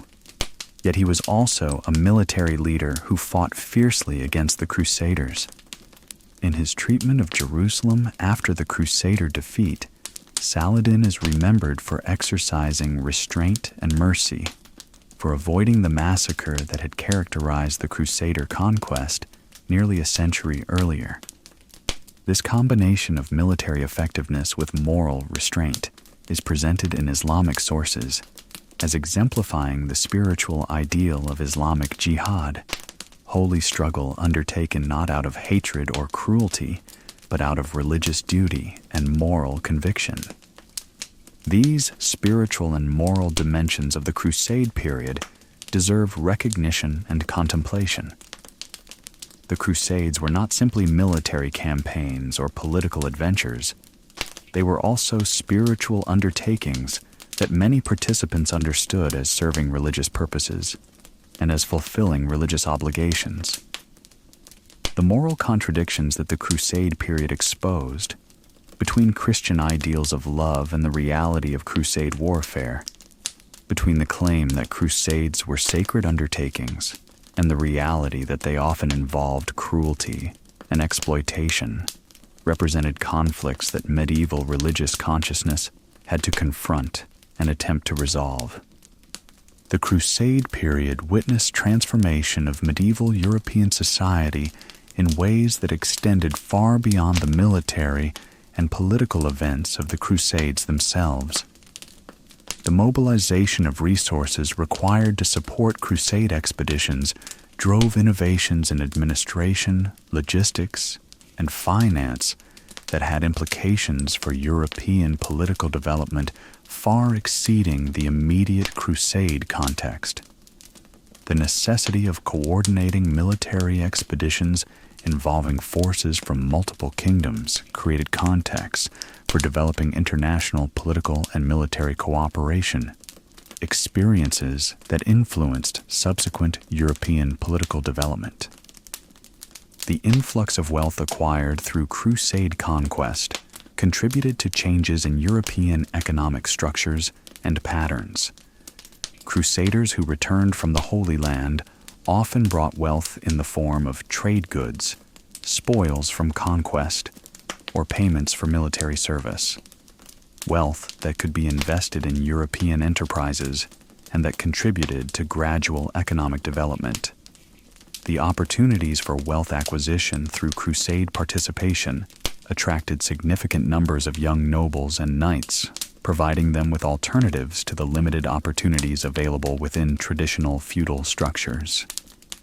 The intellectual consequences of Crusade contact have already been noted, but the broader cultural consequences deserve additional emphasis. The literary genres that emerged in response to Crusade narratives, the architectural styles that were influenced by Crusader and Byzantine buildings, the musical innovations that incorporated influences from Mediterranean and Islamic musical traditions, all represented cultural transformations that went far beyond the immediate Crusade context. European culture was gradually being transformed through contact with the wider Mediterranean and Islamic world, and while this process had begun before the Crusade period, the Crusades accelerated and intensified it significantly. As our contemplation of the Crusade era draws toward conclusion, we find ourselves reflecting on a historical period of remarkable complexity and consequence. The Crusades, conceived as a religious undertaking, executed as military campaigns, and experienced by millions of individual human beings across continents and generations, represented one of the most significant historical developments of medieval Europe. Yet they were not uniquely European phenomena. They represented one example among many of the ways that religious conviction motivates human action and shapes historical development. The Crusade period reminds us that history is not a simple narrative of progress or decline, victory or defeat, but rather a complex and multi-layered reality in which multiple peoples and traditions interact, conflict, influence one another, and gradually transform one another through centuries of engagement. The Crusaders and the Islamic societies they encountered were not static, unchanging entities, but rather dynamic communities that adapted to one another, learned from one another, and were transformed through their interaction even as they maintained their fundamental religious and cultural identities. The legacy of the Crusades persists in multiple forms. It persists in the architectural remains that still stand in the Mediterranean and Middle East, testifying to Crusader presence and achievement. It persists in the texts and narratives that preserve Crusader and Islamic perspectives on crusade warfare and on the encounter between Christian and Islamic civilizations. It persists in the institutional developments that the Crusades stimulated, in the military orders that they created, and in the administrative and financial innovations that Crusade mobilization drove. Most profoundly, it persists in the consciousness of the peoples whose ancestors experienced the Crusade period, in the cultural memory that has been preserved and transmitted through countless generations, maintaining connection between the medieval Crusade era and the contemporary world. Yet, it is important to recognize that the Crusade era speaks to us through multiple voices, through the narratives and perspectives of different peoples who experienced these events from vastly different vantage points. The Crusader knights wrote or dictated accounts of their exploits, accounts that emphasized their courage and piety, while often glossing over the brutality and destruction that accompanied Crusade warfare. Islamic chroniclers recorded their observations of Crusader society and warfare, sometimes admiring Crusader military effectiveness while condemning Crusade invasion of Muslim territories. The local Arab Christian populations provided their own perspectives on the Crusader presence, perspectives that emphasized both the benefits of shared Christian faith and the alienation created by differences in liturgical practice and theological tradition. These multiple voices, often contradictory and offering different interpretations of the same events, remind us that the Crusade period cannot be reduced to any single narrative or interpretation. Instead, it represents a collection of diverse experiences, diverse interpretations, and diverse understandings of what the Crusades meant and what they accomplished. The historian attempting to understand the Crusades must attempt to appreciate all these perspectives, recognizing that each provides insight into the historical reality, while also recognizing that none of them captures the totality of what the Crusade period meant for all the peoples involved. The Islamic chroniclers who witnessed Crusader warfare noted both the effectiveness of Crusader military tactics and the sometimes brutal and indiscriminate violence of Crusader campaigns. The accounts of Crusader attacks on cities and of the treatment of civilian populations recorded in Islamic sources provide crucial counterbalance to Crusader accounts that emphasize their military victories and their religious devotion. Similarly, the accounts of Crusaders who were captured, ransomed back to Europe provide perspectives on the broader Mediterranean world that Crusaders encountered, on the systems of ransom and exchange that allowed warfare to continue despite intense antagonism and bloodshed. The Crusade period witnessed the construction of remarkable religious architecture, structures that remain standing today and that testify to the religious devotion and material resources that Crusaders invested in their sacred mission. The Church of the Holy Sepulchre, rebuilt and expanded by Crusaders, incorporated architectural styles from multiple traditions and represented the synthesis of Western European Romanesque style with local Byzantine and Islamic influences. The great churches and cathedrals that Crusaders built in their territories represented statements of religious faith expressed in stone and glass, monuments to Christian piety constructed in a foreign land and maintained at great effort and expense. Yet the same Crusader forces that built these sacred structures also engaged in warfare, bloodshed, and destruction that seemed to contradict the spiritual principles that these structures embodied. This contradiction between the Crusaders' religious devotion, as expressed in architecture, and their military violence reveals fundamental tensions within Crusader consciousness itself. How could the same individuals who built beautiful churches participate in massacres of civilians? How could religious conviction coexist with violence and cruelty? These questions, difficult for medieval observers to answer, remain pertinent to contemporary observers attempting to understand how religious motivation and moral commitment can coexist with violent action. The architecture of Crusader territories gradually blended European and local styles, reflecting the longer Crusaders remained in the region and the deeper their engagement with local building traditions and techniques.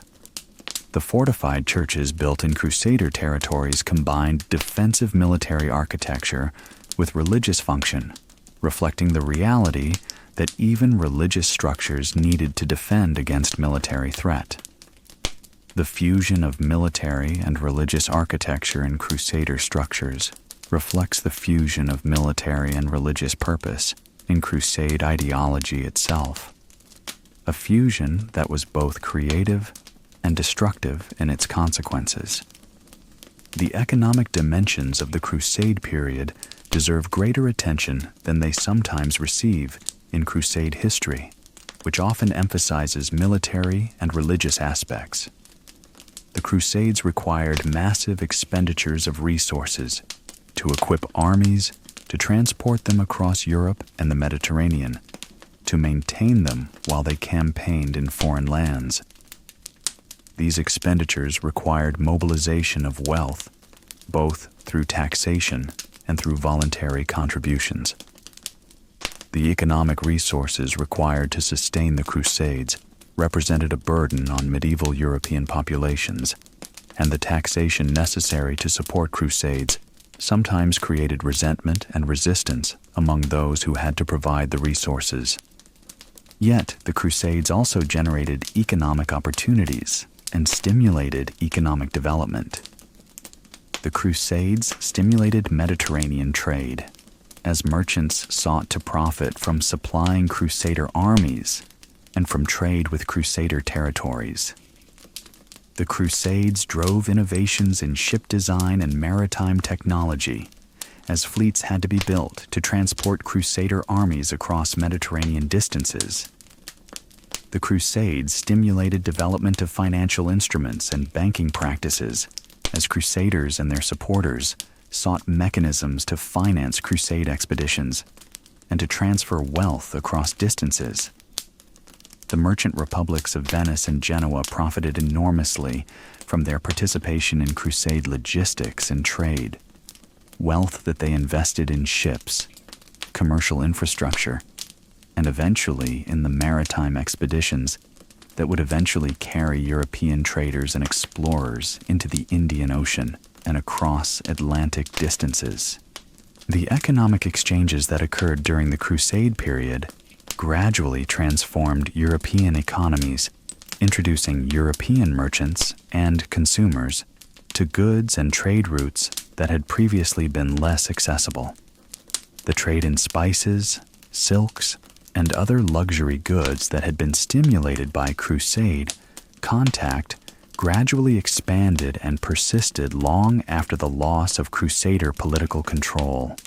The merchant networks that had been established and reinforced during the Crusade period continued to operate through subsequent centuries, maintaining and expanding trade connections that linked Europe with the Mediterranean and Asian worlds. The Crusade period witnessed significant transformations in medieval warfare and military technology. Crusaders encountered Islamic military practices that differed significantly from European feudal warfare traditions, and they gradually adopted and adapted these practices. The mobility of Islamic cavalry and the effectiveness of lighter armed horsemen when used properly influenced Crusader tactics and military organization. The fortification techniques that Crusaders observed in Islamic and Byzantine military architecture influenced Crusader castle design and construction practices. The siege warfare that characterized much of Crusade military effort drove innovations in siege technology and tactics. The great sieges of cities like Antioch, Jerusalem, and Acre required crusaders to develop and apply sophisticated siege techniques, including the construction of siege towers, battering rams, and other siege equipment. These technologies and techniques were observed by Islamic military specialists and gradually incorporated into Islamic military practice. The interactions between Crusader and Islamic military practices drove mutual innovations and adaptations that gradually transformed medieval warfare in both regions. The development of military orders like the Templars and Hospitallers represented another military innovation stimulated by the Crusade period. These orders combined monastic discipline and organization with military training and effectiveness, creating military forces that were more disciplined and effectively organized than the feudal levies that characterized much of medieval European warfare. The military innovations developed by these orders influenced subsequent European military development, and their organizational principles influenced the development of other military and religious institutions.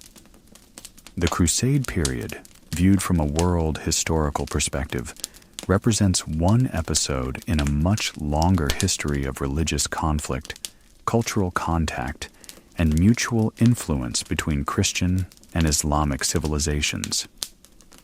This history extends back centuries before the Crusades, to the initial Islamic expansion in the 7th and 8th centuries, and to the subsequent centuries of coexistence and conflict between Christian and Islamic powers around the Mediterranean. The Crusades themselves represented a particularly intense period of this longer history, but they were not its beginning and were not its end. The end of the Crusader presence in the Eastern Mediterranean did not represent the end of Christian-Islamic contact or conflict. Rather, it represented a transition from the period of Christian Crusader kingdoms in the Levant to subsequent forms of Christian-Islamic interaction. The rise of the Ottoman Empire and its gradual expansion across southeastern Europe and the Mediterranean created new contexts for Christian-Islamic interaction and conflict. The eventual European overseas expansion that began in the 15th century represented another transformation of Christian-Islamic relations, as Europeans gradually extended their military and economic power beyond the Mediterranean into the Atlantic and Indian Ocean worlds. The Crusade period, in retrospect, can be understood as a crucial transitional moment in world history. A moment when European Christendom first attempted to project its military power beyond its own immediate territorial boundaries. When European awareness of the larger world was dramatically expanded, and when the eventual European global dominance that would characterize the modern world began to take shape. Yet while the Crusades contributed to European expansion and dominance, they did not determine it in any simple or inevitable way. The rise of the Ottoman Empire in the centuries following the loss of Crusader territories demonstrated that Islamic powers could effectively resist and counter European military expansion, at least in the Mediterranean and Middle Eastern contexts. The Crusade period continues to possess relevance to contemporary discussions and debates, particularly concerning the relationship between religion and violence, the nature of religious conflict, and the long history of Christian-Islamic interaction. Contemporary religious and political movements sometimes invoke Crusade rhetoric and imagery, attempting to draw parallels between medieval crusades and contemporary military conflicts. These contemporary invocations of crusade imagery reveal how powerful the symbolic weight of the Crusade era remains in cultural memory, even after many centuries. Yet, contemporary applications of Crusade rhetoric often misrepresent and oversimplify the historical Crusade period. The medieval Crusades were far more complex than the simple narrative of religious warfare that contemporary rhetoric often suggests. The Crusades involved multiple motivations: religious faith, political ambition, economic interest, and others, intricately intertwined in ways that contemporary rhetoric often fails to capture. The medieval crusaders were not a unified force motivated by a single purpose, but rather diverse populations from multiple regions of Europe, pursuing varied objectives and motivated by varied combinations of factors. The Islamic response to the Crusades was similarly complex and multifaceted. Islamic leaders and populations responded to Crusader invasion with resistance and military action, but they also engaged in diplomacy, trade, and cultural exchange. The great Islamic scholars and cultural figures of the Crusade era continued their intellectual and creative work, largely independent of Crusader influence, pursuing their own intellectual projects and developing their own traditions of learning and culture. As our extended contemplation of the Crusade era draws to its conclusion, we find ourselves reflecting on the remarkable scope and consequence of this historical period. For nearly 2 centuries, millions of human beings were involved in one way or another in Crusade activities, as Crusaders themselves, as soldiers, as support personnel, as members of populations living in Crusader territories, as Islamic warriors and civilians responding to Crusader invasion. These millions of individual human experiences, diverse and often contradictory, collectively constitute the Crusade period as a historical phenomenon.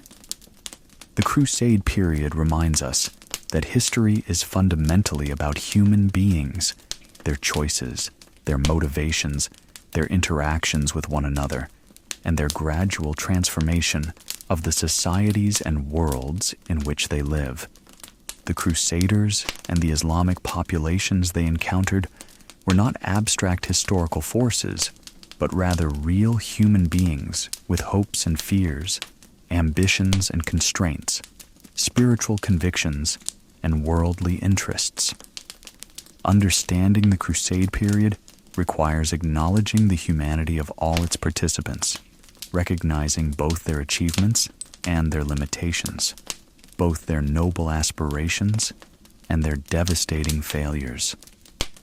The Crusade period also reminds us that historical events have consequences that extend far beyond their immediate contexts.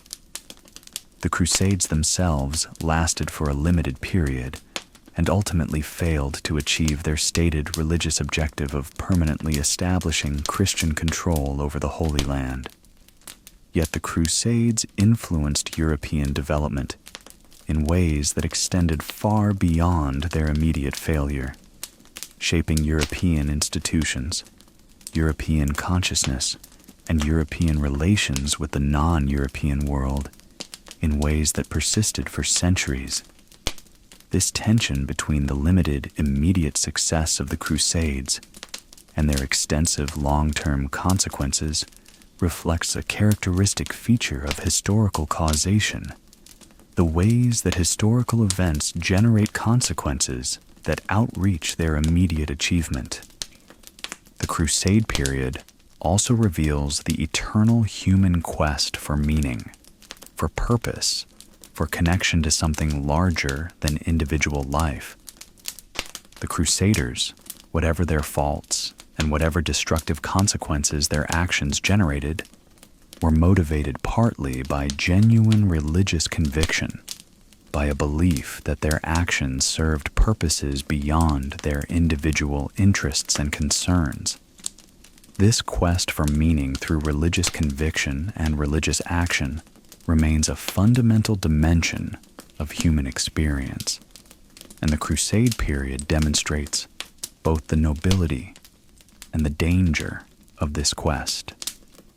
The pilgrims who traveled to the Holy Land both before and after the Crusade period, were motivated by this same quest for meaning and connection. The monasteries and convents where monks and nuns pursued contemplative lives dedicated to prayer and religious devotion represented another expression of this same fundamental quest. The Crusade period, with all its violence and destructiveness, emerged from and was sustained by this deep human quest for spiritual meaning and religious fulfillment. Yet for all that historians and scholars have studied the Crusade period, much remains mysterious, much remains uncertain, much invites further contemplation and research. The motivations of individual crusaders, the complex feelings of populations living in crusader territories, the exact sequences of events in many important historical episodes, all of these remain subjects of scholarly debate and investigation. The Crusade period, even as we learn more about it through historical research and scholarly investigation, retains an element of mystery and wonder. The great cities of the Crusader era, Jerusalem, Antioch, Acre, and others, have transformed many times since the Crusader period. The holy sites that motivated Crusader devotion remain centers of religious pilgrimage and spiritual significance, yet they are now visited by pilgrims of multiple faiths, rather than dominated exclusively by Christian Crusader control. The architectural remains of the Crusader period, the fortifications and churches and other structures, stand as reminders of the Crusader presence, yet they have been built upon and modified by subsequent occupants, transformed into new uses and new meanings. As night deepens further, and your consciousness begins to drift toward the peace of sleep, know that you have traveled through centuries of history, through the experiences of millions of human beings, through the transformation of continents and civilizations. The Crusade period, which began with religious fervor and military ambition, which involved extraordinary suffering and achievement, which generated both destructive conflict and creative cultural synthesis, gradually gave way to subsequent historical eras.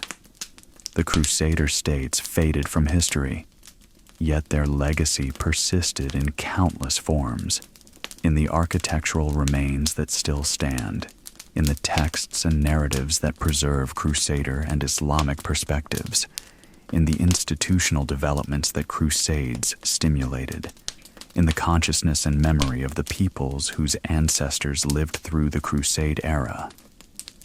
The fundamental human truths that the Crusade period reveals, the power of religious conviction, the complexity of motivations that drive human action, the capacity for both noble achievement and terrible destruction, the endless human quest for meaning and spiritual fulfillment, remain as relevant to our contemporary world as they were to the medieval world.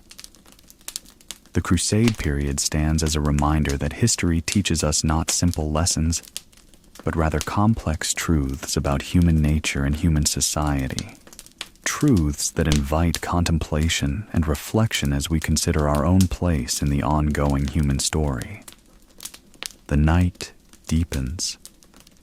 The stars wheel slowly in their ancient patterns, and as you settle into peaceful sleep, know that you have journeyed through one of the great historical periods of human civilization, have encountered the voices and perspectives of countless individuals from centuries past, and have touched the profound mysteries that history continues to offer to those patient and thoughtful enough to contemplate it carefully and with respect.